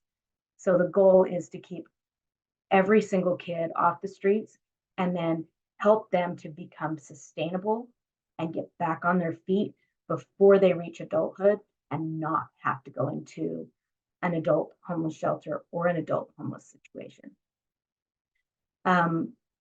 Derek wanted me to talk a little bit about our transitional living. Sarah, if you want to move to one of those pictures, that's the building across the street from, yeah. So this building, like I said, it has 9 units of transitional living. Each one is set up so the kids are semi-independent. Because our shelter is right across the street, it means we have an amazing opportunity for staffing where our staff from the shelter can also assist with the kids that are living in our units here. So our kids at our transitional living program, they are learning how to pay their rent, how to be great renters, how to do all the things that they haven't learned from their parents. So they might need to learn how to change a tire or cook or grocery shop or apply for a job. So really what Youth Futures does is help these kids. They get up to 24 months of time in our transitional living program that they can really set up their own personal plan for what skills they need to become successful, contributing, great renters, and also not fall into the homeless system. This has been a really great addition, and we really need this transitional living to be attached to our other programs in Ogden and St. George, because when we are trying to house a kid coming out of shelter, especially if they haven't turned 18 yet, there are almost no opportunities. Even when they have turned 18, we get them on housing lists and we try to help them get into housing. But really our goals long-term are to have transitional units on both the north end and the south end of the state to accompany our shelter programs, to give us that additional time. Some of these kids they're just going to need extra time. Some kids, they are ready to go. We can get them on their own, sustainable. Our number one goal is to reunify families. So about 60 some percent of the kids that come through our shelters are actually reunified back home with either family or kinship. So that would be, we're going to look for a family member, an aunt, an uncle, a grandma, even if they're not in Utah, to help reunify them and connect them back with family, because we know that is really the best opportunity for kids. But I know all of you are in the housing industry and have units. And so I think it was really awesome that Derek let us come and tell you guys about what we do, and, you know, just put that out there into the universe that Youth Futures is providing an amazing service to our state and especially our Cedar City, Iron County communities. And if there's anything any of you would like to get involved with or assist in helping us find other housing opportunities for kids on both ends of the state, that would be fabulous. We also have plenty of ways to donate and events that you can attend. Let's see, what else, Derek, Heidi? Oh, Safe Place. Yeah, let me talk about Safe Place a little bit.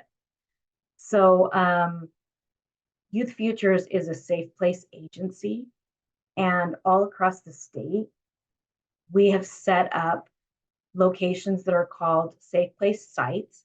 And what Safe Place does is it partners with a local business, say a Maverick gas station or a Lynn's grocery store, and they become a safe place, and their staff put up these signs, and they understand that if a kid walks in the door to any one of these businesses across the state, they can walk in, tell the staff that they need a safe place, and they will call us. We will go transport the kid, help them get a safe place, and figure out their situation. So you might see these safe place signs around the community. We are fairly new to Cedar City, and so this is a new program for the area. And we're working on getting Safe Place set up. So if you are a business or you know a business who we can connect with, please reach out to us and let us know, and we will go connect with them. I believe, Derek, you're a Safe Place now. Working on it. Working on it. So that's another awesome opportunity for the community, and just another way to help kids be able to find a safe place. We're meeting with UTA this next week. That's the Transit Authority in Salt Lake area, well, northern Utah area, to have the buses become all safe place locations. Next, we'll start working with the Washington County Transportation Sun Tran, I believe it's called, to see if we can get them safe place also. Questions about safe place, questions about sheltering. I went through really quick what we do. There's a lot of details I'd be happy to answer. If there's any other specific housing questions y'all have, please let me know. Derek, what else do you want me to talk about? I think you pretty much covered it. It's yeah. Well, if you want to kind of go through how many youth you've served last year and just kind of some of those numbers real quick. Yeah, sure. So we serve about 850 kids a year across the state. So our programs are divided into overnight shelter. We do drop-in services during the day from 6 a.m. to 8 p.m. So that means a kiddo can come in to our buildings. They can access everything that a shelter youth might. What we have found is that a lot of kids, it takes some time to build that rapport. They want to come in, test the waters, see what it's like. They might not disclose that they're homeless or they need help right away, but we are open doors and they can just come in and ask for anything that they need. We have a resource room where they can shop and get clothing and shampoo and shoes and underwear and literally anything that they could possibly imagine. We have case management services. We have access to 3 meals a day, 2 snacks. They can take a food box. We have Wi-Fi, laundry services. So basically anything that a kiddo could need, they can come in during drop-in. And obviously what we're going to do when they're in drop-in is we're going to try to identify those kiddos who don't have a safe place to sleep tonight and then intake them to shelter. Once a kiddo leaves and discharges from shelter, we do an aftercare program where we follow them and stay connected with them for a minimum of 6 months. A lot of our kids do stay connected for much longer because we want to make sure that wherever they're housed and whether they go back home, that they remain stable, that they have their needs met. And if that means that all the community resources that have been provided to us, like shampoo and clothing, we can help provide that to them until they're fully can sustain that themselves. We want to give all of those things to them. So 6 months of aftercare, and then we do community outreach and a little bit of street outreach. These days we don't do as much street outreach. We do it more by referral. So the organizations that are on the street, if they find a youth, they can call us and refer us, and we can go out and meet with the kid and hopefully encourage them to come back to shelter. We also do a ton of community outreach. We do third-party events. So if you're an organization that would like to put on an event for us, we have a couple of community outreach coordinators that can help facilitate an event to put on to benefit us. And we have an event every year we call the Utah Sleep Out, where we sleep outside in the cold in November for one night to raise money so that youth don't have to sleep out.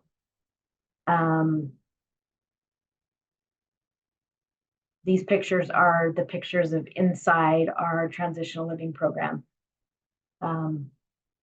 Quick note about these. We initially thought we were going to come in and, tear all of the really pretty rooms out and make them super teenage fun. And we decided to see kind of an experiment to see if we left the really nice rooms pretty close to the way they are, to see if that brought a little bit more respect, and the kids treated the units better. And I think we have definitely found out that they do. Even though they don't seem super kid friendly, they really do like the decor that's in the room. So that was fun. Derek, what was the other thing? I think you kind of covered it where you went over numbers and all of that. So anyone have any other questions or anything for Kristen or? Okay. Well, thank you, Kristen, and Heidi for your 2-word input. That's what Heidi's good for. She'll just interject on occasion. Thank you. Once again, we're running early, so we will be moving on to our last speaker here in a second here with Landon. He just hopped on. So we're going to talk, to add to the more exciting stuff that we've been discussing. Now we're going to talk about properly insuring your rentals and things to keep in mind. We figured that was a good way to end, after a lunch, and end with insurance, with the most exciting thing. So with that, Landon, your job is to keep everyone awake. And I'll turn it over to you. Thanks, Derek. So I'm going to tee this up for Justin. He's my right-hand man, and we will spend a few minutes on that.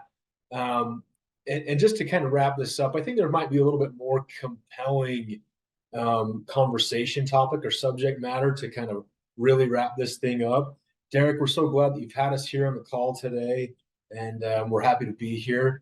And so with that in mind, the first little portion of this, we will touch on how to insure your rentals properly. And then Sarah is going to go ahead and throw up some slides for us, for any of the owners on the call, for their consideration. We've got one other kind of more exciting, provocative topic to cover. But yeah, as far as covering or insuring your rental properties in a good sound way, there's different ways to do that. You can, depending on whether you own them in an LLC or whether you own them individually, can kind of help guide us and help us understand how to structure some policies. Some of the things that we definitely want to make sure of is that we're meeting your needs and making sure that all of your hard work doesn't go up in smoke or doesn't go out the window. And we just want to make sure that we're getting these policies done correctly. I'm going to let Justin talk a little bit more on that. Awesome. Thank you. And we'll try to keep this short and exciting so we don't put you guys to sleep. It's like Derek said, insurance is super fun and super important. So the biggest things that I would say are the most important are what type of policy you have and how it's written. So first off, like everybody probably already knows, there's a few different ways to insure a rental property. We have just your basic dwelling fire, which is a landlord's policy. We have townhomes. Sometimes they're called HO6 or condo policies. And then also, if you have a commercial tenant, we have lesser's risk. And so first off, we want to make sure that we have the correct type of policy for your needs. And we have seen on occasion, people forget and they have a home insured just as a primary residence, never change it and say, hey, it's insured, we're good to go. And that can cause some problems if there's a claim. There's some key coverages that are missing out, mainly the coverage for lost rental income and some issues with your liability coverage as well. So we want to make sure you have the correct policy and that it is a rental property policy, not a primary residence. The other thing with these types of policies is they're a little bit more, there's a little bit more variation in what they cover. It's a little different from your normal primary residence. HO3, those are all built on a dwelling special form, and most things are going to be covered besides earthquake, flood from outside waters, acts of war and terrorism, a couple other things that are listed as exclusions. One thing you'll want to check with your agent, or if you don't have one, give us a call. We'd love to help you out. You'll want to make sure that if all possible, your landlord's policy is a dwelling special coverage. That's going to give you similar coverage to what you have on a homeowner's policy. If it's basic or broad coverage, the only thing that's going to be covered are the things that are listed on your policy. So if the coverage isn't listed, it's not covered. Some main examples we've seen, especially from last year on the mountain, is collapse from weight of snow. If you don't have a dwelling special policy, that's not covered. So definitely something worth looking into. And then the only other thing I wanted to touch on is having renter's insurance for your tenants and why that's important. So you're covering the building, obviously, but making sure that your tenants all have renter's insurance is extremely important in making sure that you don't take on liability if something happens. So for example, if there's a fire at your property and your tenant doesn't have renter's insurance, they may try to come after you for that property and say that it wasn't maintained correctly. Or if they have a dog that were to bite somebody on the rental property, we want to make sure that there's a renter's policy so that their liability coverage is what's paying out and you're free and clear. Does anybody have any questions? I know that was quick and a lot.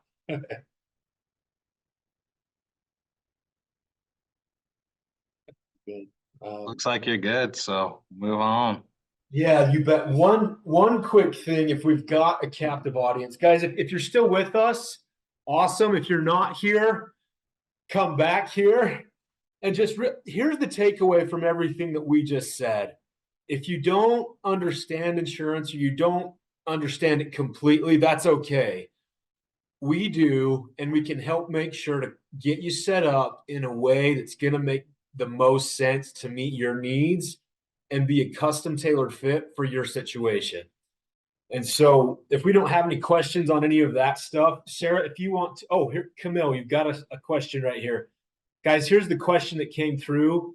Does your advice change if the rental property is privately owned versus in an LLC? So go ahead. Great question. So that's a very important point. And going back to your policy being written correctly, first off, we want to make sure that your policy is written in the name of an LLC, if that is how it's owned. And the advice as far as coverages go is going to be the same. You still need all those coverages to protect your LLC, just like you would personally. But we want to make sure that your policy is set up correctly so that the true owner of the policy is being covered.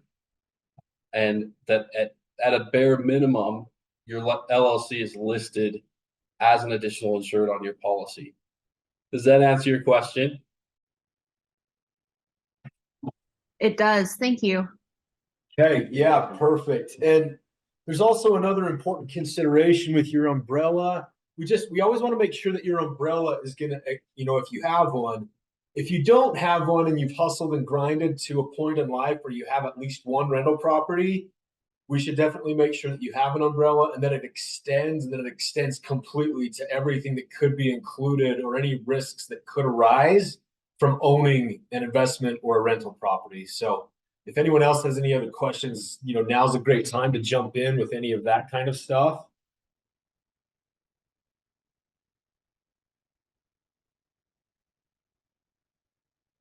All right, cool. Because we're gonna and feel free. I mean, Derek, we can get our contact information out there to you guys. If anything else pops up, we'd be happy to be in touch.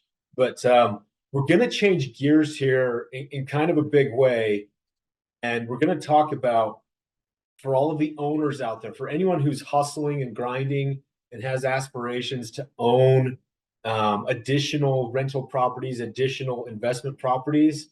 How are you currently purchasing or identifying those properties? This is one of the biggest questions that comes to mind. Are you using your opportunity fund? And let's just take a minute right there and identify what we're referring to as an opportunity fund. So most folks will use a bank account, or typically it's a bank account as their opportunity fund, where they're holding their cash on hand to go and take advantage of a real estate investment opportunity when that opportunity arises. We just want to point out a secondary option that could potentially make a lot of sense to use as the opportunity fund. So the slide that's up there right now, thanks Sarah so much. what it's entitled, those big bold letters on the top. Don't let a down market put a damper on your retirement. So how does that play into real estate investors? What kind of significance does that have for you guys? How does it also incorporate your insurance? So if the stock market is down, or even if let's start there. Let's take that. If the stock market is down and you have market-based assets, the last thing you want to do is be forced to sell, or even in the real estate market, right? The last thing you want to do is be forced to sell a real estate market-based asset to create income or free up resources when the market's down. And so we don't want anyone to be forced to do that. There's an alternative holding place to these bank accounts. You could potentially use a life insurance policy. It's just a great cash management tool to help you do what you were going to do anyways. And we can talk about that a little bit more in depth. But essentially, what happens when the market is down and you need to take withdrawals from your retirement account, or even if you needed to pull equity from a real estate-based asset? We don't necessarily want your funds to deplete sooner than they have to, because it's a lot harder to watch them recover after a down market and you've drawn on them when the market was down. So Sarah, go ahead, next slide. This is where permanent life insurance comes in, like tee this conversation. A lot of folks don't know how cash value inside of a life insurance policy can be used to help purchase real estate or investment properties. We can do this in a really efficient manner, and I'm just going to jump right into that. If you have assets or cash inside of a life insurance policy, and that policy is earning a rate of return, say 6%, it's got a 0% floor, so it's in a risk-free environment. You can't lose any of the money that you put in, and it also accumulates on a tax-deferred and tax-free basis. And so how do we get to the money? When we want to go secure an investment opportunity or a real estate property, we can create a loan. And so if our money is at work in the policy and it's doing 6%, and the loan we create only costs us 5 to get the money out, we have a significant opportunity to create what's known as a positive arbitrage, or a 1% spread on the upside. And so you can leave your money in the policy as collateral. We access the cash through a loan from the insurance company, and we can get it to you within 24, 48 hours tops. So it's extremely liquid. And then when we create that loan, not only have we identified this first positive spread or this positive arbitrage, your money's at work in the policy doing 6, you get the money out through a loan that costs you 5, that's a positive arbitrage. Now, for a lot of folks that I've worked with that are in this same type of entrepreneurial type of a situation where they're looking actively to invest in real estate, this has worked quite well, because when we take the loan, the interest that's charged on that loan, we can also use that as a write-off or a deduction on our taxes. And so if you're in, a middle tax bracket, that can mean as much as an additional 1 to 2% of a positive spread. So your money's at work doing 2 or 3% on a risk-free or tax-free basis while you're using it. This is the closest thing to magic that I've seen that's legal and that happens every day of the week. And so we just wanted to kind of point that out there as an opportunity fund. It's an alternative to the traditional approach that folks usually use with bank accounts or money markets or things like that. And I want to just push pause right there and maybe open this up for any questions at this point.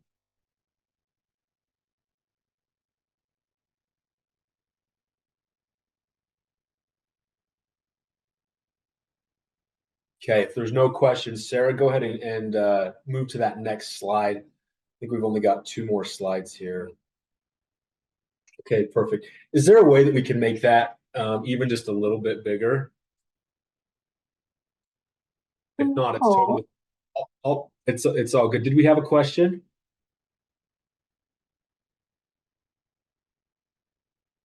Oh, thank you so much. Yep. And if you'll scroll back up just a little bit, perfect. So guys, when we're looking at different asset classes to use as an opportunity fund, these are some of the features that each one of those different asset classes has. And so Sarah, if you'll scroll down just a little bit, perfect. That's great right there. So if we're using stocks, bonds, mutual funds, CDs, savings accounts, any other type of asset class, these are the types of pros and cons that are associated with each one of those asset classes. And we can look at the limitations on each one of them. And we can also look at the potential upside to using each one of these as we identify what's the best place to hold our money, especially if we're a real estate investor and we're always looking for that next play or that next opportunity to keep our wealth in motion. If we identify a nice income producing real estate opportunity and we are just able to grow our assets or grow our portfolio and we have those additional flows, what's the best place to put that money and where else can we hold it outside of our traditional savings account or checking account? And so we think that it could make sense to consider permanent life insurance as an alternative opportunity fund. And these are some of the reasons why. It doesn't play by a lot of the rules that many of these other asset classes have to play by. Your money's safe, it's liquid, you can get to it in an extremely efficient manner. And Sarah, if you'll scroll down just a little bit more. Just by holding your money inside of the policy, guys, I want to focus on that second to last little feature there. It's an income tax-free death benefit. So essentially, there's a lot of benefits that happen when you start to hold your money inside of a life insurance policy as opposed to the current opportunity fund that you may be operating from. Just by holding your money inside the policy, it pays for an income tax-free death benefit. And right now, many of you are probably using a cash or a checking or savings account type of position. You know, there's absolutely nothing wrong with that. But if anyone was interested in having a one-on-one conversation, we could show you the implications that could potentially arise from working that way and the additional efficiencies that you're missing out on by not using a life insurance policy. So right now, if you die, your loved ones will just get the account balance that's in that opportunity fund. But if you passed away prematurely or at your passing, because it is a permanent death benefit, they would get the death life insurance policy. So Sarah, if you want to go down to that next slide. You know, many people have also expressed their distaste for taxes. I don't think I've ever heard anyone ever say that they were happy to pay a penny in tax. So when people ask me what I do for a living, my response, just to keep it really simple, is I say, get rid of taxes and make sure that people don't run out of money. And we do that oftentimes through life insurance strategies that people have never heard of. And so we've just gotten really adept at making sure that people understand the options that are available to them, whether it be through a market-based asset, something that's not in the market. You know, we don't have to take on lots of risk. We don't have to take on any risk at all, but we're just here to help you magnify the efficiency of what you're doing, because at the end of the day, you're not hustling and grinding and not purchasing real estate investments to see that wealth go away. We can help you magnify the efficiency of what you're doing and do it in an efficient manner. And so we won't take any more of anyone's time today. Derek, if that's okay, I just wanted to be brief, concise, you know, maybe just kind of point out a few things there and then just let people know that we can help mitigate taxes. There's a lot we can do, especially with real estate investors, to probably bridge the gap. You know, there may be some inefficiencies that they have that they're not even aware of. And then guys, just one other cool thing about holding assets in a life policy, it's protected against creditors, bankruptcies, and lawsuits. So it really is a great place for people on this call to, you know, maybe consider for holding up assets and just an overall efficient play. So guys, with that, if there's any questions, we'd be happy to jump in.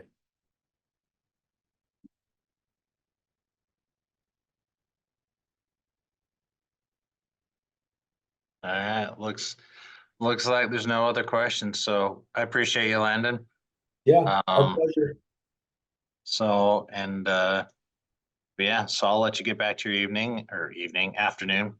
So, on to everyone else, like we were pretty efficient and we got done ahead of time. All of this has been recorded, so in a couple weeks, if you've missed anything, we'll be parsing this out and uploading them, and then you guys will all receive an email with all the presentations and all the contact information in case you guys have any questions. So if no one has anything else they'd like to add, we can let you get back to it, and we will see you guys next year at the conference. So thanks again.